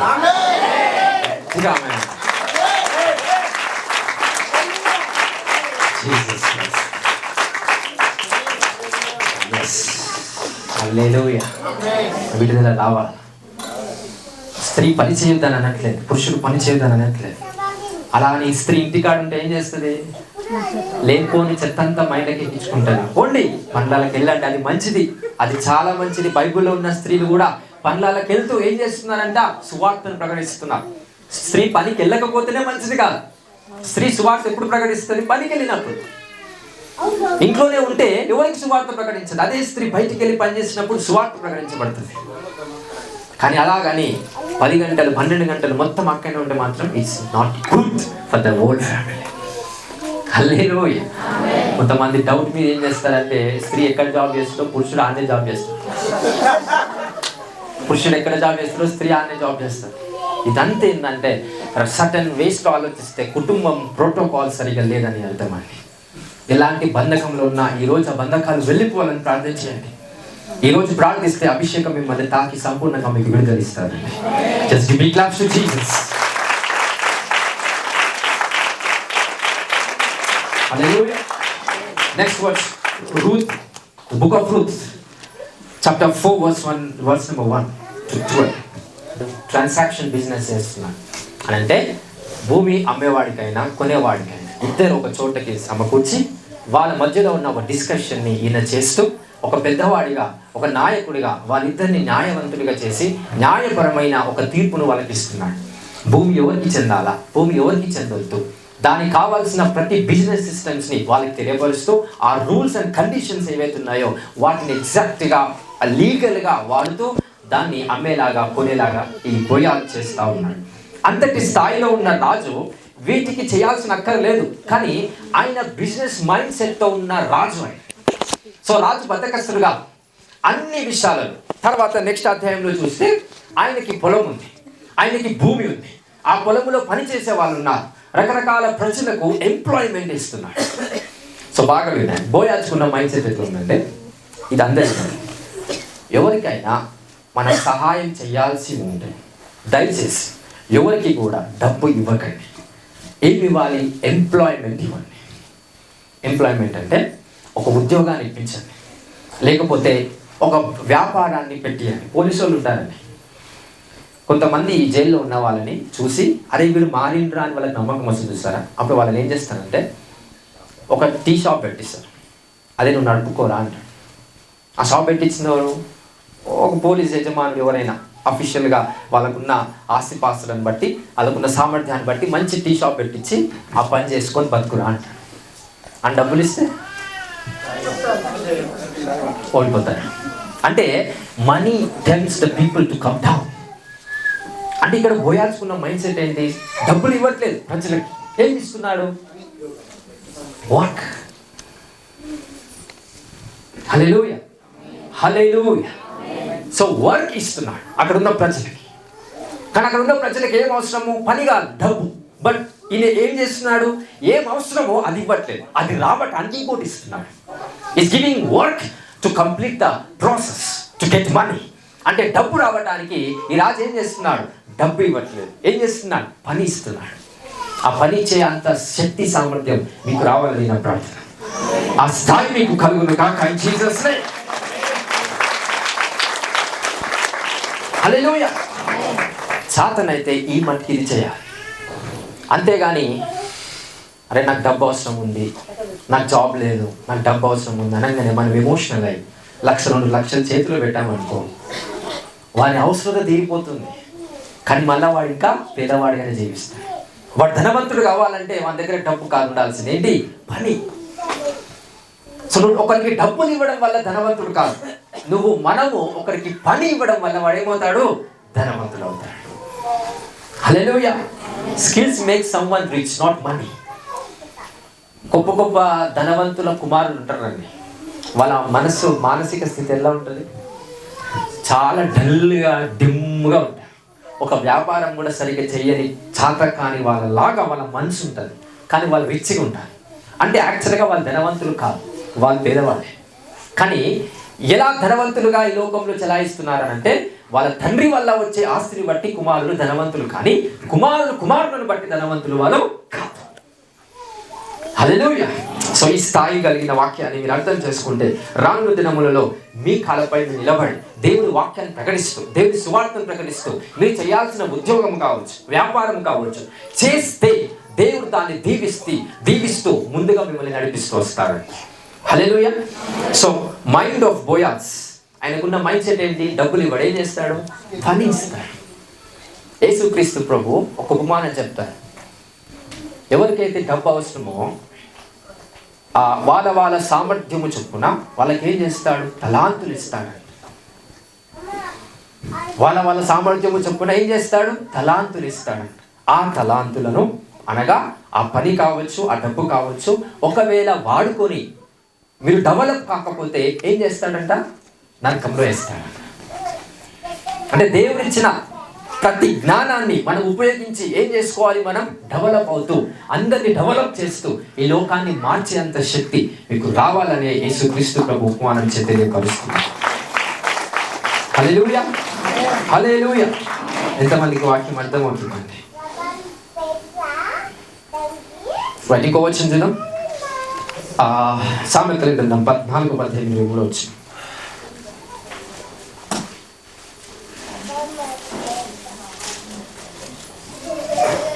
ఏ కష్టము చేసినను లాభమే కలుగును, వట్టి మాటలు లేమిడికి కారణములు. ఎలాంటి పని చేసినా మనకి లాభం కలిగేంత ఆశీర్వాదం ఉంది. కానీ కొంతమంది ఏం చేస్తారు? ఫ్యాన్ గాలి కింద కూర్చొని ఏం చేస్తారు? పుట్టి మాట్లాడతారు. ఏ కష్టము చేసినను లాభమే కలుగును, వట్టి మాటలు లేమిడికి కారణములు. వట్టి మాటలు చాలా మంది మాట్లాడతారు. ఏమని మాట్లాడతారు? వస్తాయి, పైసలన్నీ వచ్చేస్తాయి, నేను అది చేస్తాను, ఇది చేస్తాను, నీకు ఏం కావాలి అన్నీ వచ్చేస్తాయి. రకరకాలవన్నీ ఇమాజినేషన్స్. రేపు నాకు జాబ్ వస్తుంది, రేపు ఎగ్జామ్ రాసిన ఐఏఎస్ నాకు వస్తుంది ఖచ్చితంగా. ఈ రోజు ఇంటికాడ తిని పండేటోడు కలెక్టర్ జాబ్ వస్తుంది, దాని ఇంకా గొర్రెను నమ్మి అని ఆనర్ చేస్తుంది. మా వాడికి జాబ్ వస్తుంది ఎట్లా, వీడు ఒక్కరోజు చదవాడు చెయ్యడు, ఏదో ఆల్ఫాల్తుగా పోయి ఎగ్జామ్ రాసినాడు, వాడు చెప్పే మాటలు మళ్ళీ గొర్రెలం కొంతమంది ఏం చేస్తాం నమ్ముతాం. హల్లెలూయా. కష్టపడితే ఏదైనా ప్రాఫిటబుల్గా నీ జీవితంలో దేవుడు ఆల్రెడీ ఆశీర్వాదాన్ని ఇచ్చిపెట్టు. ఆశీర్వాదాన్ని మన లైఫ్లో ఎలా రావాలి? By doing some works. మనం చేసే కొన్ని పనుల ద్వారా ఆశీర్వాదాన్ని మనం సంపాదించుకున్న వారంగా ఉంటాం. ఒక్కసారి లూకాసు వార్త యేసు ప్రభు చెప్పిన ఉపమానం తెలియపరచుదాం. లూకాసు వార్త 14:28 ఫస్ట్. మీలో ఎవడైనను ఒక గోపురము కట్టింపగోరిన ఎడల దానిని కొనసాగించుటకు కావలసినది తన యొద్ద ఉన్నదో లేదో అని కూర్చుండి తగులుబడి మొదట లెక్క చూచుకొనడా. రైట్. ఏమని అంటున్నాడు? ఒకవేళ మీరు ఎవరైనా గోపురం అనగా ఇల్లు లేకపోతే ఇంకేదైనా టవర్ కట్టాలనుకుంటే దానికి సరిపడా డబ్బులు ఉన్నాయా లేవా అని కూర్చొని ఆలోచించుకోడా. చదువు నెక్స్ట్. చూచుకొనని ఎడల అతడు దాని పునాది వేసి ఒకవేళ దానిని కొనసాగింపలేకపోయినందున చూచువారందరూ ఈ మనుషుడు కట్ట మొదలు పెట్టను గాని కొనసాగింపలేకపోయినని అతని చూచి ఎగతాళి చేయసాగుదురు. సో అందరు ఏం చేస్తారు? ఎగతాళి చేస్తారు. ఎందుకు? మనం సంపాదించే సామర్థ్యం అయితే లేదు. ఏం చేస్తాము? ఇల్లులు కావాలి, పొలాలు కావాలని అడ్వాన్స్ పే చేస్తాం. అది రాదు. అంటే కూర్చొని ఏం ఆలోచించాలి? నేను ఇంకెట్లా సంపాదించాలి, నా సామర్థ్యాన్ని ఎలా నేను పెంపొందించుకోవాలి, నేను ఎలా డబ్బులు సంపాదించాలి, ఆ జ్ఞానం ఎలా వస్తుంది, ఇంకా వచ్చిన డబ్బులు ఇంకెట్లా ఇన్వెస్ట్మెంట్ చేయాలి. మన వాళ్ళు అంతా ఇన్వెస్ట్మెంట్ ఏడేస్తారు తెలుసా? చీర సందులాల, పప్పు డబ్బాల ఇన్వెస్ట్మెంట్ ఆడే చేస్తారు స్త్రీలు. పురుషులేమో బార్ షాప్లా, ఇంకొక అమ్మాయికి ఆడ ఇన్వెస్ట్మెంట్ చేస్తారు. పనికిరాని ఇన్వెస్ట్మెంట్లన్నీ. హల్లెలూయా. అట్లాంటి ఇన్వెస్ట్మెంట్ చేసి బాగుపడతారా? ఈ కొత్త నోట్లు వచ్చిన తర్వాత పాత నోట్లు ఎంతమందికి దొరికినాయి? అప్పుడు ప్రధానమంత్రి మోడీ గారు కొత్త నోట్లు చెప్పాడు కదా, పాత నోట్లు అనేది అంతాయనే కనిపించినవన్నీ ధర తీసుకుపోయి బ్యాంకులు వేశారు. ఇక డేట్ అయిపోయింది. కొద్ది రోజులకు చిరలు చదువుతున్నప్పుడు అది చదువుతున్నప్పుడు బయటపడ్డాయి, కొన్ని వేలు బయటపడ్డాయి. పాత నోట్లు ఉన్నాయా? పడేసారా? అట్లా వరకైనా దొరికినాయా? హల్లెలూయా, హల్లెలూయా. సో ఏదేమైనా we have to do everything management of the money. ఒక వ్యాపారవేత్తగా లేకపోతే ఆర్థికంగా ఆశీర్వదించబడాలంటే కొన్ని క్యారెక్టర్స్ చెప్తారు, రాసుకోండి. ఫస్ట్ సామెతల గ్రంథం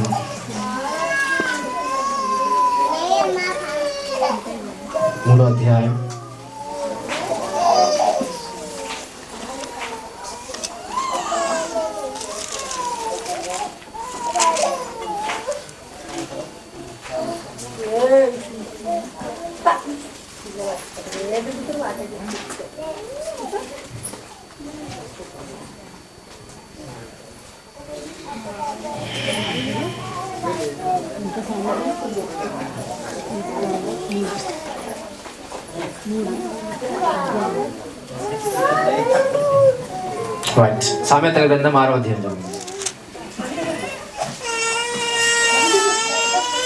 6వ అధ్యాయం 3వ వచనం.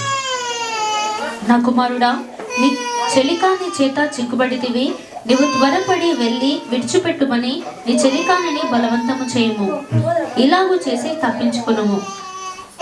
నీ కన్నులకు నిద్ర అయినను నీ కనురెప్పలకు కునుకుపాటైనను రానియకుము. 8వ వచనం. అవి వేస కాలమందు ఆహారము సిద్ధపరచుకొనును, కోత కాలమందు సోమరి చీమల యొద్దకు వెళ్ళుము. చీమల యొద్దకు వెళ్ళుము. ఏమని అంటున్నాడు? సోమరిపోతుంటని చీమల యొద్దకు వెళ్ళుము, వాటి నడతలు కనిపెట్టి జ్ఞానము తెచ్చుకొనుము. వారి నడతలు కనిపెట్టి జ్ఞానము తెచ్చుకునుము. వాటికి న్యాయాధిపతి లేకున్నను నడిపించేటోడు వాడికి, ఆ చీమలకు మనకేంది సపోర్ట్ ఎవరు లేరు. ఎంతమంది ఆలోచిస్తున్నారు? ఒక వ్యాపారం చేయడానికి సపోర్ట్ లేదు, ఒక ఉద్యోగం ఇప్పించడానికి ఎవరు తోడు లేరు. ఒక వ్యాపారానికి డబ్బులు రావడానికి ఎవరు నాకు ఎంకరేజ్మెంట్ చేయట్లేదు. చీమలు కవర్ చేస్తారు, కవర్ చేయట్లేదు. దానికి న్యాయాధిపతి లేడు, నడిపించేవాడు లేడు, పై విచారణకర్త లేకున్నను, అధిపతి లేకున్నను. నెక్స్ట్, అవి వేసవి కాలమందు ఆహారము సిద్ధపరచుకొనును, కోత కాలమందు ధాన్యము కూర్చుకొనును. రైట్, వేసవి కాలమందు ఆహారాన్ని సిద్ధపరచుకుంటాయి, కోత కాలమేమో ధాన్యాన్ని కూర్చుకుంటాయి. The preparation is before what they receive the glory. మహిమ వచ్చే ముందు దాన్ని ప్రిపరేషన్ చేసుకుంటాయి. అందుకే మన ఆర్టీఓ ఆఫీస్లో కొన్ని లైన్లు కట్టే ఆఫీసులు ఉంటాయి. ఆడ అంత చీమలను చూసి నేర్చుకున్నాము అంటాడు వాడు, రాస్తాడు. తెలుసో తెలియదు అంటే చీమలు లైన్గా పోతాయి. దాని అర్థం ఏంటంటే ఆ చీమలను చూసి నేర్చుకొని మీరు కూడా లైన్లో ఉంటుంది, అడ్డగోలు ఇక్కడ అక్కడ పోకుండ్రి, గుంపు రాకండి అని గవర్నమెంట్ కొన్ని దాంట్లలో వాళ్ళు రాస్తారు. ఎందుకు రాస్తారు? చీమలను చూసి నేర్చుకొని లైన్ కరెక్ట్గా ఉండాలి. దానికి ఎట్లా వస్తుంది లైను? అది జ్ఞానం. దానికన్నా గొప్ప జ్ఞానం మనకి ఏదంటవా ఉంది, కానీ జ్ఞానం కన్నా ఎక్కువ ఏముందో తెలుసా? వెర్రితనం. హల్లెలూయా. నెక్స్ట్ వర్డ్ చదవండి. సోమరి ఎందాక నువ్వు పండుకొని ఉందువు, ఎప్పుడు నిద్ర లేచెదవు, ఇక కొంచెము నిద్రించేదనని, కొంచెము కొనికదనని, కొంచెము సేపు చేతులు ముడుచుకొని పరమెదనని నీవు అనుచుందువు. ఎంతసేపు అట్లా అనిపిస్తుంది?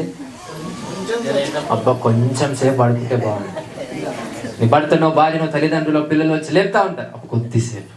ఎట్లా పడుకుంటారంట? అది కూడా ఉంది. మళ్ళీ ఎట్లా పడుకుంటారంట? చేతులు ముడుచుకొని పరుండదని నువ్వు అనుకుంటున్నావు, అందుచేత దోపిడిగాడు వచ్చినట్లు దారిద్రము నీ యొద్దకు వచ్చును, ఆయుధదారుడు వచ్చినట్లు లేమి నీ యొద్దకు వచ్చు. సో ఈ భూలోకంలో ఉన్న దరిద్రం అంతా ఎవరి మీదకి వస్తారంట? ఎవడైతే ఆ కాలనీలో లేట్గా లేస్తాడో వాని మీదకి వస్తుంది. ఇది క్రైస్తవులకే కాదు, సహజముగా అందరికీ ఈ వాక్యం ప్రిన్సిపల్స్ అనేటివి బిజినెస్ పీపుల్స్ కూడా పాటిస్తారు. వాళ్ళకి యేసు ప్రభు తెలియదు, కానీ ఈ నియమాలు తెలుస్తాయి వాళ్ళకి, అందుకే వాళ్ళు బ్లెస్ అవుతారు. మనకి నియమాలు తెలియదు, యేసు ప్రభు తెలుసు. యేసుక్రీస్తు ప్రభుతో పాటు ఏం తెలియాలా? నియమాలు, కొన్ని ఆర్డర్స్. అవి తెలిసినప్పుడు దాన్ని ఎగ్జాక్ట్ గా ఫాలో అవుతున్నప్పుడే మనం బ్లెస్డ్ పీపుల్ గా ఈ లోకంలో చలాయిస్తాం. హల్లెలూయా. నెక్స్ట్ 12వ వచనం. కుటిలమైన మాటలు పలుకువాడు పనికి మాలిన వాడును దుష్టుడనై ఉన్నాడు. రైట్. సో క్యారెక్టర్స్ రాసుకొని చెప్తాను. 1, లేజినెస్, ఇది ఉండకూడదు అనే దాన్ని చెప్తున్నాను. అంటే బద్ధకం మనకు ఉంటాయి కాబట్టి అదే చెప్తున్నాను. రైట్, బద్ధకం ఖచ్చితంగా ఉండొద్దు. ఒక పని చేసేటప్పుడైనా రేపు చేసుకుంటాను, ఎల్లుండి చేసుకుంటాను అనే మాట నీ నోటికించి రాకుండా నాకు. హల్లెలూయా. ఈరోజు ఒక పని ఉందంటే అది ఈరోజు ఫినిష్ చేయాలి. హల్లెలూయా. ఈరోజు ఒక వర్క్ ఉందంటే అది ఫినిష్ చేయాలి. రైట్. బద్ధకం. తర్వాత పిరికితనం.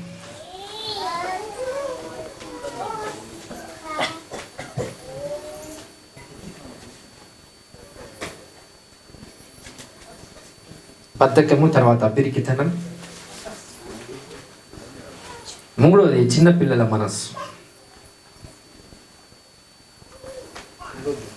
ఉండొద్దు, ఉండాలి కాదు. చిన్నపిల్లల మనసు ఎలా ఉంటుంది? చిన్నపిల్లల మనసు ఎలా ఉంటుంది? ఏమంటారు? అలుగుతారు.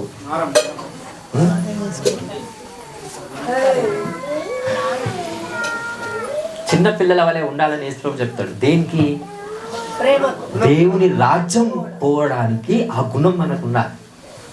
అంటే క్షమించే గుణం. చిన్నపిల్లలను మనం కొట్టినా 2 నిమిషాలు ఏడుస్తారు, మళ్ళీ వాళ్ళ మనసులో మన మీద కోపం ఉంటుందా? ఉండదు. అంటే ఆ గుణం ఉండాలి అని యేసు ప్రభు చెప్తున్నాడు. కానీ ఇక్కడ వాక్యంలో చూస్తే చిన్నపిల్లల మనసు ఎందుకు ఉండొద్దు అని అంటే దేనిని బట్టి చెప్తున్నాను? ఆర్థికంగా ఆశీర్వదించబడాలంటే చిన్నపిల్లల మనస్తత్వంతో ఉండొద్దు. ఓకే, ఫస్ట్ ఏంటిది? బద్ధకం ఉండొద్దు. రెండోది పిరికితనం ఉండొద్దు. 3వది చిన్నపిల్లల మనసు ఉండదు. హల్లెలూయా, హల్లెలూయా. 4వది మొహమాటం. 4వది మొహమాటం.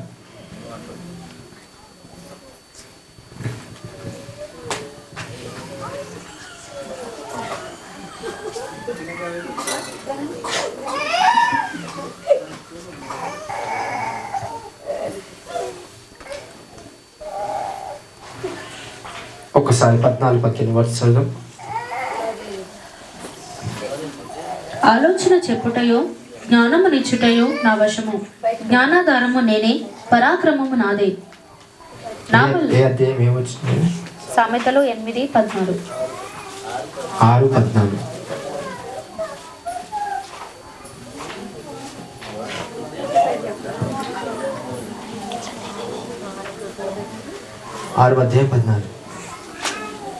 వాడి హృదయము అతి మూర్ఖ స్వభావము కలది, వాడెల్లప్పుడు కీడు కల్పించుచు జగడములు పుట్టించును.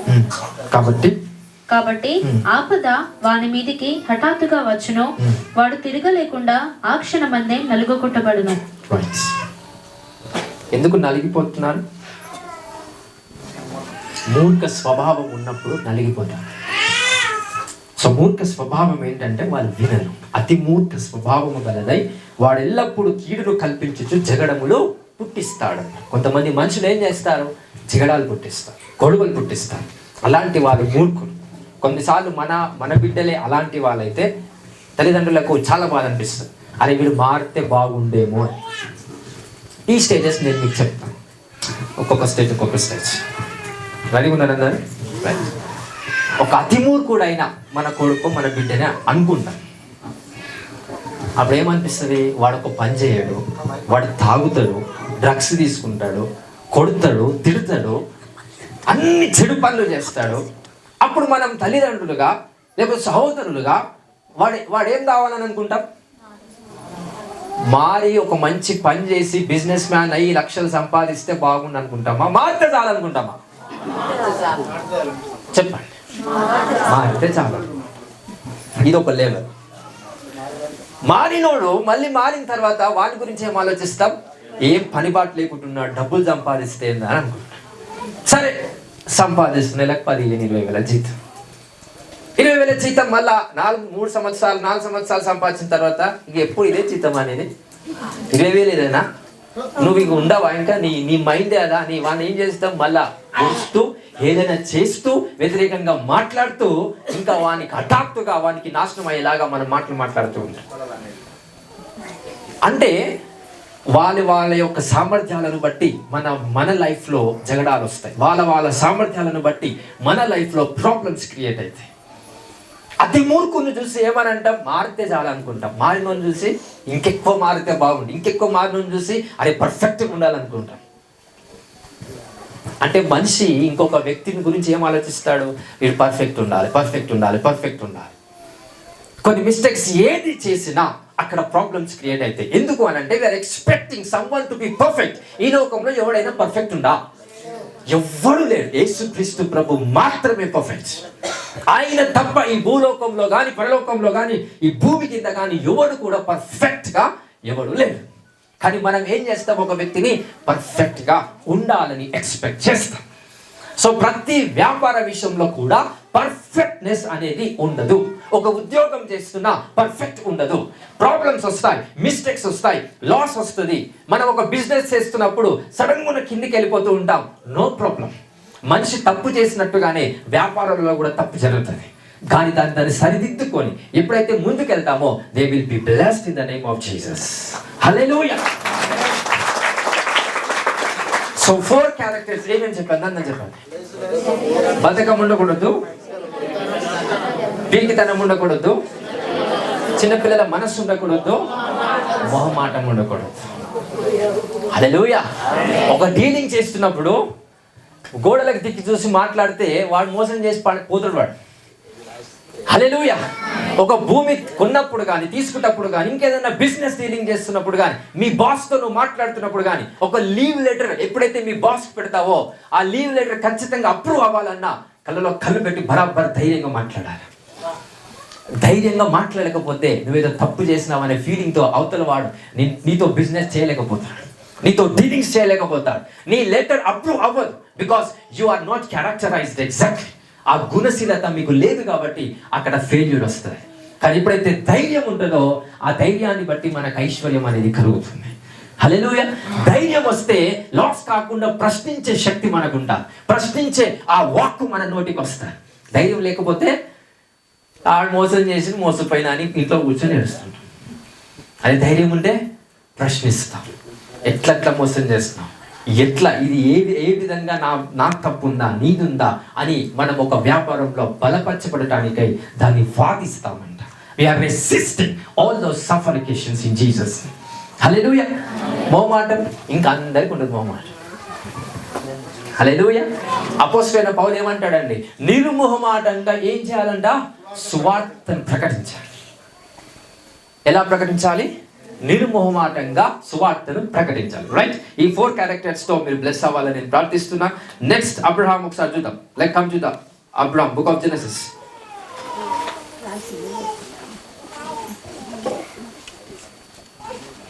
ఆదికాండం 13వ అధ్యాయం 2వ వచనం. ఫస్ట్ అబ్రాము వెండి బంగారము పశువులు కలిగి బహుధనవంతుడై ఉండెను. సో అబ్రహాం ఎలా అంట? బహుధనవంతుడై ఉన్నాడు. వెండి బంగారములు ఇంకేంటివి? పశువు. నెక్స్ట్ 12వ అధ్యాయం 6వ వచనం. అప్పుడు అబ్రాము షెకెము నందలి ఒక స్థలము దాకా ఆ దేశ సంచారము చేసి మోరే దగ్గరనున్న సింధూర వృక్షము నొద్దకు చేరెను. అప్పుడు కనానీయులు ఆ దేశంలో నివసించిరి. యెహోవా అబ్రామునకు ప్రత్యక్షమై నీ సంతానమునకు ఈ దేశం ఇచ్చేదనని చెప్పగా అతడు తనకు ప్రత్యక్షమైన యెహోవాకు ఒక బలిపీఠమును కట్టెను. అక్కడ నుండి అతడు బయలుదేరి బేతేలుకు తూర్పుననున్న కొండకు చేరి పడమటనున్న బేతేలునకును తూర్పుననున్న హాయికిని మధ్యలో గుడారము వేసి అక్కడ యెహోవాకు బలిపీఠమును కట్టి యెహోవా నామమున ప్రార్థన చేశాను. సో ఏం చేస్తున్నాడు అబ్రహాం? సంచరిస్తున్నా కొద్దీ ఏం కడుతున్నాడు? బలిపీఠాలు కడుతున్నాడు. సంచరించకపోతే కట్టలేడు. మీ వ్యాపారాలు కట్టబడాలంటే ఏం చేయాలి? సంచరించాలి. మీ ఐశ్వర్యం కట్టబడాలంటే ఏం చేయాలి? సంచరించాలి. సంచరించకపోతే అనగా ఈ లోకంలో మనం తిరగకపోతే ఖచ్చితంగా ఐశ్వర్యాన్ని సంపాదించాలి. ఆ జ్ఞానం మనకి రాదు. Abraham was very powerful and be blessed. Next ఆదికాండం 14వ అధ్యాయం 16వ వచనం. ఆస్తి యావత్తు తిరిగి తెచ్చి తన తమ్ముడైన లోతును అతని ఆస్తిని స్త్రీలను ప్రజలను తిరిగి తీసుకుని వచ్చెను. అతడు కదొర్లాయోమెరును అతనితో కూడనున్న రాజులను ఓడించి తిరిగి వచ్చినప్పుడు సొదొమ రాజు అతన్ని ఎదుర్కొనుటకు రాజులోయ అను షావే లోయ మట్టుకు బయలుదేరి వచ్చెను. అక్కడ ఉన్న రాజులతో యుద్ధం చేసి వాళ్ళపై గెలిచి అక్కడున్న బంగారం ఎవ్రీథింగ్ ఈయన తీసుకొని ఇవ్వాల్సిన వారికి ఇచ్చేసాడంట. ఇది పోయినసారి వాక్యం చెప్పాను కదా. అంటే అక్కడ న్యాయంగా ఆయన చేసిన పని కూడా అరే ఇది నాది కాదు అన్నప్పుడు ఆయన తీసుకోవట్లేదు. ఇది నాది అన్నప్పుడు ఏం చేస్తున్నాడు? ఆయన తీసుకుంటున్నాడు. ఆయనకి దొరికిన బంగారం కావచ్చు, ఆయనకి దొరికిన పశువులు కావచ్చు, ఆయనకు అవన్నీ సంపాదించుకున్నాడు. కానీ అబ్రహాంకి ఏమనుకున్నాడు? ఇది నాది కాదు, ఇది వీరిది కాబట్టి నేను వీరికే అప్పచెప్తానని వారికి అప్పచెప్పాడు. ఆ క్యారెక్టర్స్ అనేది అబ్రహాంకు. నెక్స్ట్ ఆదికాండం 13వ అధ్యాయం 6వ వచనం. వారు కలిసి నివసించుటకు ఆ ప్రదేశము చాలకపోయిను.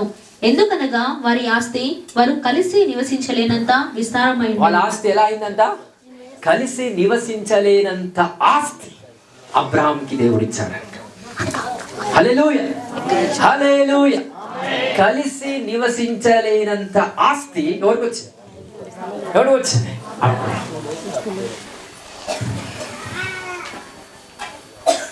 ఈ డబ్బులు లెక్క పెట్టుట అసాధ్యమని లెక్క పెట్టుట మాన్పివేశాడంట. హల్లెలూయా. మరి అంతగా దేవుడు ప్రజల్ని దీవించాడు. బైబిల్లో కావచ్చు, ఇప్పుడున్న క్రైస్తవ లోకంలో కొంతమందిని దేవుడు దీవించాడు. మిమ్మల్ని కూడా దీవించాలని దేవుడు ఆశీర్వాదకరంగా పనిచేయాలని చూస్తున్నాడు. ఎవరికైతే ఆశ ఉందో వారది పొందుదురుగాక. ఆమేన్. Be blessed in Jesus. Hallelujah. Right. ఇప్పుడు వాక్యం అయిపోయింది. Now the demonstration. ఎంతమందికి ఇంకా మీరు సొంతంగా మీరు ఇల్లు కట్టుకోలేదు? నేనేమంటున్నానంటే మీ తండ్రి నుంచి వచ్చిన ఆస్తి ద్వారా ఉన్న ఇల్లు గురించి నేను మాట్లాడట్లేదు. అంటే మీ పితరుల ఆస్తితో ఉన్న ఇంట్లో ఉండి ఇది నా ఇల్లు అని అంటే అది కరెక్ట్ కాదు.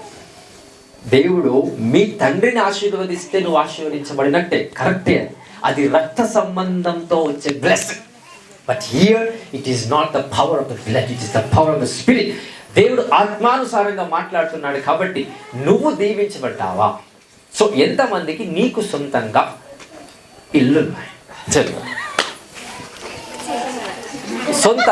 సొంతంగా ఇల్లులు లేవు. సారీ లేవు అనే భాష. ఎందుకంటే చాలా మంది లేవు కాబట్టి వాళ్ళే.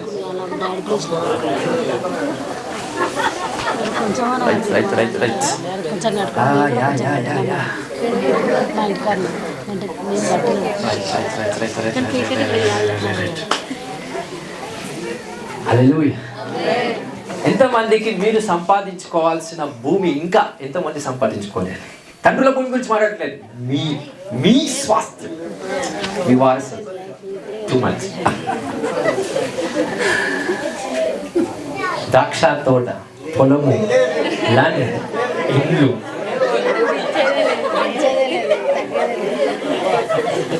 గుర్రముల రథములు అనగా కార్స్. నా కార్ డ్రైవింగ్ రాదంటే ఒక బైక్. స్త్రీలకు ఒకవేళ డ్రైవింగ్ వస్తే మీకు మంచి scooty to travel to another place. ఇంకా చాలా మంది ఏం కావాలి మధ్య మన సంఘంలో? బ్లెస్ అవ్వాలంటే 4 క్యారెక్టర్స్ ఉండకూడదు. చెప్పాలి. ఫస్ట్, పొద్దున ఎప్పుడు లేవాలి? పెద్దల కాడ లేచి స్త్రీ ఏం చేయాలి? లేచి భర్త నేను పడుకుంటే అట్లా నీ ధర్మ కార్యము మీరు చేయాలి.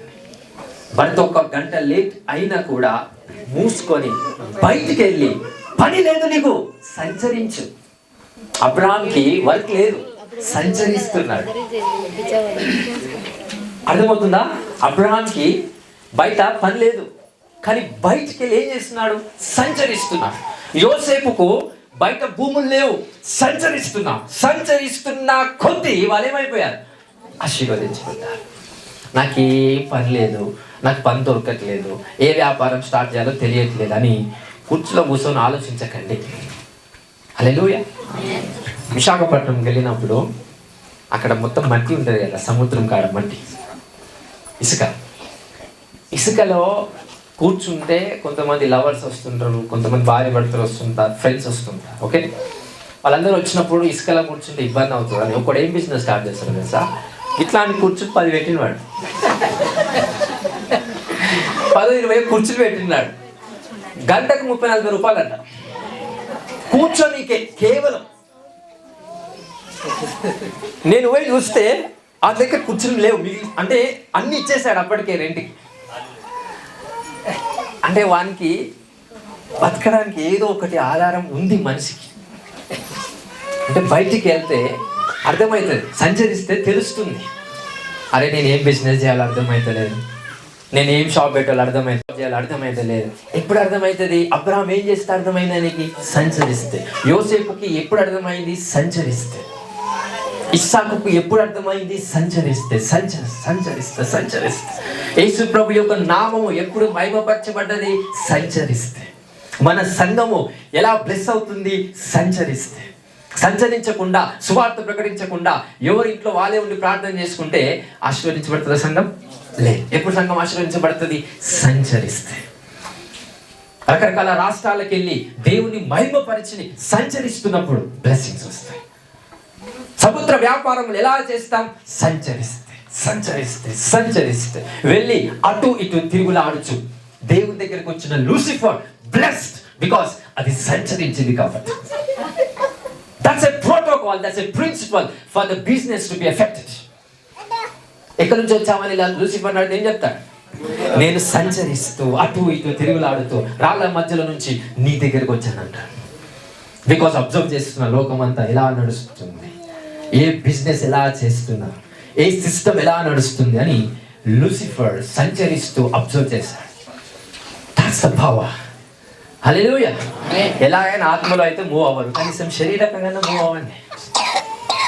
మీ ఆత్మ ఏడుకోదు, మీలోనే ఉంటుంది, కనీసం శరీరం అన్న మూవ్ అవ్వండి, అప్పుడు ఆత్మ అన్న బయటకు వస్తుంది. హల్లెలూయా. 4 క్యారెక్టర్స్ దాన్ని చెప్పండి. ఏది ఉండొద్దు.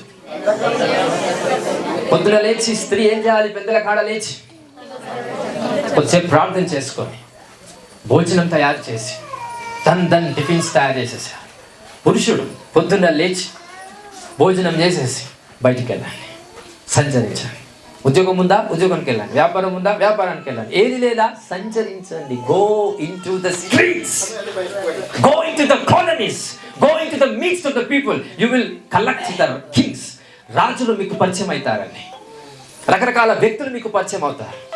ఇలాంటి కార్యాలు జరుగుతాయి. నేను వాక్యం చెప్తుంటే బిజినెస్ వాళ్ళు ఫోన్ చేస్తున్నారు, అట్లా ఉంటుంది. అంటే రకరకాల కార్యాలు ఎప్పుడు అవుతాయి, సంచరించినప్పుడు. హల్లెలూయా. కొన్నిసార్లు ఇంట్లో ఉండబుద్ధి అవ్వట్లేదు అని కొంతమందికి ఉంటుంది, చూస్తే ఓట్ చేయలేదు, బట్ అందరు చేయలేదు. బస్ ఇంట్లో ఎంతమందికి ఇంట్లో ఉండబుద్ధి అవ్వట్లేదు. కొన్నిసార్లు స్త్రీలు ఎక్కువ మంది ఓవర్ యాక్షన్ చేయవచ్చు. ప్రతి ఒక్కరు లేవాలి, తప్పదు, బికాజ్ అది అంతే ధర్మం. అప్పుడప్పుడు, ఎప్పుడు కాదు, అప్పుడప్పుడు ఏమని అనిపిస్తుంది, ఇంట్లో అడిగా దేవుని ఆత్మని నడిపిస్తుంది. That's a finish. Hallelujah. దానికి మళ్ళీ నేను ప్రార్థన చేయాలి, ఇంట్లో ఉండబుద్ధి అయ్యట్లేదు సార్. ఉండబుద్ధి కావద్దు, come out in the name of Jesus. హల్లెలూయా.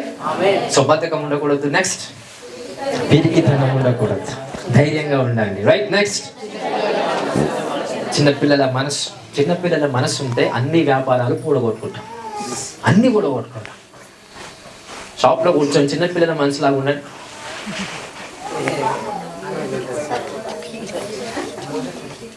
అవతల మోసం చేసి వెళ్ళిపోడంటావా? హల్లెలూయా. వచ్చేసి మొహమాటం ఉండదు, నిర్మోహమాటంగా మాట్లాడాలి. ఈ 4 క్యారెక్టర్స్ మీ లైఫ్లో మీరు ఉండకుండా, ఈ 4 క్యారెక్టర్స్కి అగేనెస్ట్గా ఉన్న క్యారెక్టర్స్ ఏవైతే ఉంటాయో వాటిని డెవలప్ చేసుకుంటే మీరు అన్ని రంగాలలో మీరు ప్లస్ అవుతారు. బిఫోర్ దిస్ ఇయర్, ఈ సంవత్సరం కాకముందు, ఆర్ ఎల్స్ ఇంకా మీకు సామర్థ్యం లేకపోతే కనీసం వచ్చే సంవత్సరంలోనన్నా భూములు లేని వారు భూములు కొనాలని ప్రార్థిస్తున్నాం. పొలములు కొనబడుదురుగా, ఇల్లులు మీరు కొనాలి, ఇల్లులు కట్టాలి, వాహనాలు మీరు నడపాలి. This is the will of the Father living God. ఒకసారి చప్పలు కొట్టే మాయపడుతున్నారు. హల్లెలూయా. Right. God bless this word. ఈ వాక్యం మన జీవితంలో స్థిరపరచబడును గాక. In the name of Jesus Christ, I command your people to walk in the right perfection way to receive the financial grace. యేసు క్రీస్తు నామమున తండ్రి, వీరిపైన నీ యొక్క ఆర్థిక పరమైన ఆశీర్వాదాన్ని నేను ప్రకటిస్తున్నాను.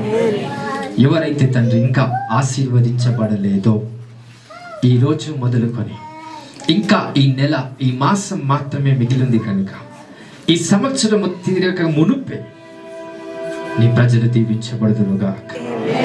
ఈ సంవత్సరము తిరగక మునుపే నీ ప్రజలు ఆశీర్వదించబడుదురుగా. Father, bless your people. Yes, pray in the spirit. కొంతమంది మీద ఆర్థిక పరమైన అనాయింటింగ్ వస్తుంది. If God gives you anointing, no one touches your power. లెక్కించలేనంత డబ్బు అతని ముందు ఉన్నప్పుడు లెక్క పెట్టడం అసాధ్యమని లెక్క పెట్టడం మానివేశాడు. That's the power. సముద్రపు ఇసుక రేణు వలె అతని ఆస్తి ఆశీర్వదించబడింది. That's too much blessing, Father. I pray for your church people. In the name of Jesus, let your people come into the alignment of the business. అయ్యా పురుషులు ఎవరైతే ఇంకా వ్యాపార విషయంలో రావాలని ఎదురు చూస్తున్నారో వారి అవకాశాలను దయచేయండి. I pray for them, my Father. Payandaka shokadahina brandada sekedebe sakada. ఉద్యోగంలో కావాల్సిన promotions receive it. Hike in the name of Jesus. అయ్యా నీ మందిరానికి నేను ఇస్తానయ్యా, నీ పరిచర్యకు నేను విత్తుతాను. నేను ఎక్కడ పీసినారైనా నీ సన్నిధిలో నేను మాత్రం పీసినారి వలె ఉండనయ్యా. సమృద్ధిగా నీ సన్నిధికి ఇస్తాను, సమృద్ధిగా నీ మందిరానికి ఇస్తాను, సమృద్ధిగా నీ మందిరం కట్టబడటానికి నేను కష్టపడిన డబ్బు నేను నీకు ఇస్తానయ్యా. Yes, take a commitment, take a commitment.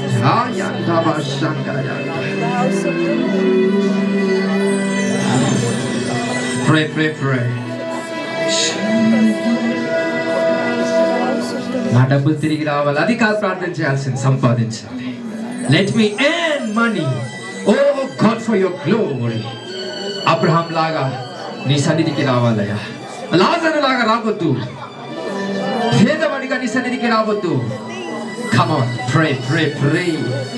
Tata పకారా మందేరే మెస్సా రాందారా బషెటెరే మెకాయంతో రాపాపా సెటెటే మెసెకెటే రాటాటా పాపా సెటెటే బెబే సొంటే కాయా మషెటె.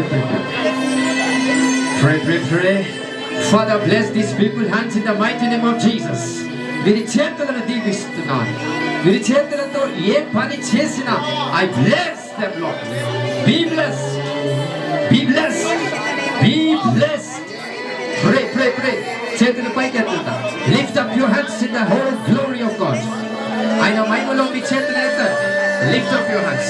Pray.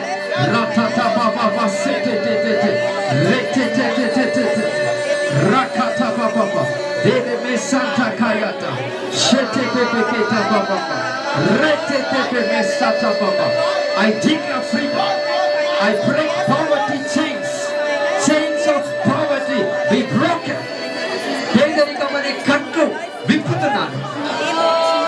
rakata bakayata సంచరించే కాలు నాకు రావాలి, సంచరించే మనస్సు నాకు రావాలి. Holy Ghost, rapakate mekeyanta ripaba santa barakayando ratabakate rebeseket. I command blessings. I command blessings. నూతన గృహాలు లేని వారు యేసుక్రీస్తు నామములో వారికి అది వచ్చినట్లు ఆజ్ఞాపిస్తారు. Receive new houses. Receive it. Receive it. Receive. You spirit of poverty, come out. పితరుల నుంచి వస్తున్న spirit of poverty, out. In the name of Jesus Christ, out.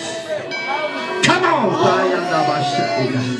Come out in the name of Jesus. ప్రతి పేదరికమనే ఆత్మ బయటికి రావాలి. Let it out now. Let it out. In the name of Jesus Christ.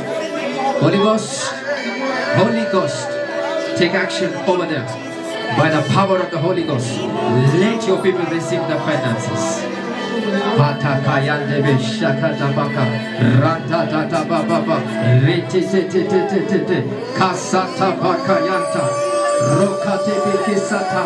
ప్రార్థించండి. అయ్యా, నా చేతులను దీవించండి. నేను చేసే పనిని దీవించండి. నేను చేయాల్సుకున్న పనిని దీవించండి. Lord, ఎవరి సపోర్ట్ లేదు. No problem. Jesus is with you. He is anointed you already to give power to create the wealth.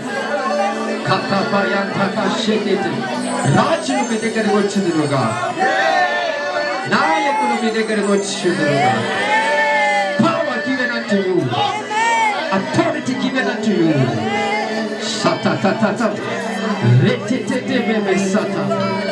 Holy Spirit, I pray for all of the people to be blessed eventually financially. ఇంకా ఎవరికైతే పొలము లేదో, ఎవరైతే ఇంకా భూమి కొనలేదో, అయ్యా, still వారి దానికి వారసులు, ఆ భూమికి వారే వారసులయ్యా. కానీ వేరే వాళ్ళు అనుభవిస్తున్నారు. అది నీ చిత్తం కాదు. ఏ ఒక పొలముకు వారు వారసులో ఆ పొలము వారు కొనుదురుగాక. ఏ ఇంటికి వారు వారసులో ఆ ఇల్లు వారు కొనుదురుగాక. ఆ ఇల్లు వారు కట్టుదురుగాక. By the power of the Holy Ghost, I release that grace upon your people, Father. నూతన కనెక్షన్స్ ని నేను అప్గ్రేడ్ చేస్తున్నా. నూతన కనెక్షన్స్ ని నేను డిక్లేర్ చేస్తున్నా. నూతన పరిచయాలు మీకు డిక్లేర్ చేస్తున్నా. నూతన వ్యాపార సంబంధమైన పరిచయాలు మీకు డిక్లేర్ చేస్తున్నా. Father, upgrade them and update them, Lord, in the finances.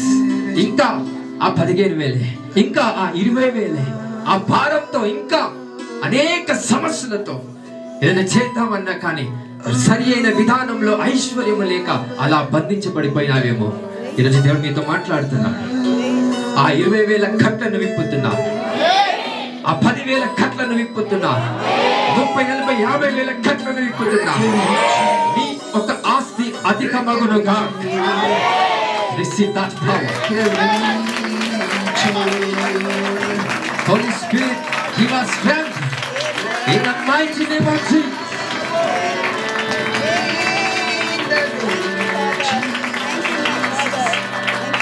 Akshata hanta prelitehi saha tokada. Father, touch your people, touch your people, touch your people. Select your people. Choose them. Choose them, Lord. Choose them, Jesus. Kings, I command. Pray. 1 minute. ఒక్క నిమిషం ప్రార్థించండి. చేతులు పైకెత్తి, lord ఆర్థిక పరంగా bless చేయండి. Bless me financially, Father. Let me give more to your church. నేను ఒక్కనే ఈ మందిరాన్ని కట్టాలి. That's the power of your desire. Maketh you to receive the money greater than what you think. నువ్వు ఆలోచించడానికన్నా ఎక్కువగా నువ్వు సంపాదించగలుగుతావు. Father, select them, choose them. Bless your people. నిరాశ రాకడ ప్రభు రాకమునుపై ఆశీర్వదించబడాలని ప్రార్థిస్తున్నాను. నిరాశ రాక మునుపే నూతనమైన ఆశీర్వాదాల చేత తృప్తిపరచబడాలి. ఎవరైతే స్టూడెంట్స్ ఉన్నారో ప్రభు, ఎవరైతే చదువుకునే వాళ్ళు ఉన్నారో వాళ్ళు ఇంకా జ్ఞానము సంపాదించుకునేటట్టుగా ప్రార్థిస్తున్నారు. సరిగ్గా చదువుకొని కావాల్సిన జ్ఞానం, బిజినెస్ స్కిల్స్ ని, వాళ్ళ మెంటాలిటీని ప్రభు సరిగ్గా మీరే నడిపించమని ప్రార్థిస్తున్నారు. ఎవరైతే చదువుకొని జాబ్ కోసం ఎదురు చూస్తున్నారు, I'm giving you job now. Holy Ghost, I'm giving them job right now. I'm giving them job right now. ఎవరైతే ప్రభు ఉద్యోగం చేసి డబ్బులు కూడబెట్టుకొని ఎవరైతే వ్యాపారం చేయాలని అనుకుంటున్నారో పరిశుద్ధాత్మడ వారిని తాకండి. ధైర్యంతో ఒక అడుగు ముందేసేలా వారికి శక్తినివ్వండి. ఎవరి సపోర్ట్, ఎంకరేజ్మెంట్ లేకపోయినా నువ్వున్నావనే ధీమతో, నువ్వున్నావనే భరోసాతో వారు అడుగు ముందుకేయడానికి కృప చూపించండి. Father, touch all of your people and choose them for your divine kingdom. Let these people be blessed for the nation in the name of Jesus. ఈ కార్యాల చేత ప్రభా మీ పిల్లలను తృప్తిపరిచి ఆశీర్వాదకరంగా మార్చమని మహిమ, ఘనత, ప్రభావములు ఆరోపిస్తూ యేసు నామములో ప్రార్థించి పొంది ఉన్నాం తండ్రి. ఆమేన్, ఆమేన్, ఆమేన్. Give the big claps to the Lord. Hallelujah. ఈ దీవించబడ్డావని నమ్మితే గట్టిగా చదవండి. You are blessed with things. Hallelujah, hallelujah. God bless everyone. ఈ వాగ్దానాలు చేతిలో పట్టుకొని తీసుకొచ్చిన వారు వాగ్దానం అయితే ఉందయ్యా, ఇది నేను పట్టుకొని హెచ్చిస్తున్నా, ఆకాశం వైపు లేవనెత్తుతున్నాను తండ్రి. Father, bless your people with the power. I bless them, Lord. I bless them, Jesus Christ. Yes, ఎవరైతే ఆ కటిక చీకట్లో నలిగిపోయినారో, పేదరికం అనే ఆ కటిక చీకట్లో ఉండి తినడానికి సరిగ్గా తిండి లేకుండా ఎవరైతే నిజంగా యథార్థంగా అలా ఉంటే మాత్రం before this year ends you shall be blessed. ఈ సంవత్సరం తిరగక మునిపే మీరు దీవించబడతారని వాగ్దానం చేస్తున్నాను తండ్రి. వారికి మీరిచ్చిన వాగ్దానములన్నీ ఆమేన్ నెరవేర్చబడును గాక. మీ కార్యాలు ప్రభువా జరిగించి, ఒకవేళ వారు తప్పు చేస్తే క్షమించయ్యా, forgive them master, సరిదిద్దనండి. ఒకవేళ కోపంతో ఏదైనా మీరు పోడగొట్టుకున్నట్లయితే, అసూయ కుళ్ళుతో ఒకవేళ ఆస్తిని పోడగొట్టుకున్నట్లయితే, ఆత్మీయతను పోడగొట్టుకున్నట్లయితే, ఆ గుంట నక్కలు ఏవైతున్నాయో నీ పంట వచ్చే కాలంలోనే ఆ గుంట నక్కలు వచ్చి నీ పంటను తినివేస్తాయి. ఫలము మరణము రేపో మాపో వస్తుంది అన్నప్పుడు ఆ గుంటనక్కలు వస్తాయి. ఆ గుంటనక్క అనే కోపం, ఆ గుంటనక్క అనే అసూయ, ఆ గుంటనక్క అనే డిప్రెషన్, ఆ గుంటనక్క అనే మొహమాటం, బద్ధకం ఈరోజు యేసు రక్తంలో వెళ్ళిపోమని ఆజ్ఞాపిస్తుంది. And all of those little foxes come out in Jesus' name by the Spirit of the living God. ఈ వాగ్దానములన్నీ నెరవేర్చండి. Holy Spirit, right now touch them, touch them, touch. Never, touch them, touch. Holy Ghost, మీరు చూస్తున్నారయ్యా, మేము పట్టుకున్న ఈ వాగ్దానములో ఏమిచ్చావో మాట మీరు చూస్తున్నారు. అది నెరవేర్చబడటానికి మీ దూతలను నేను పంపిస్తున్నాను.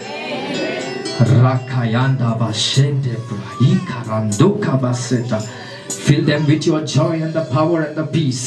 నీ సమాధానం, శక్తి స్వరూపం కలిగిన అభిషేకం వారిలో నింపబడినట్లు ప్రార్థిస్తూ ఈ వాగ్దానములన్నీ నెరవేర్పులోనికి వచ్చినట్లు ఆజ్ఞాపిస్తూ యేసు నామంలో ప్రార్థించి దీవిస్తున్నాం తండ్రి.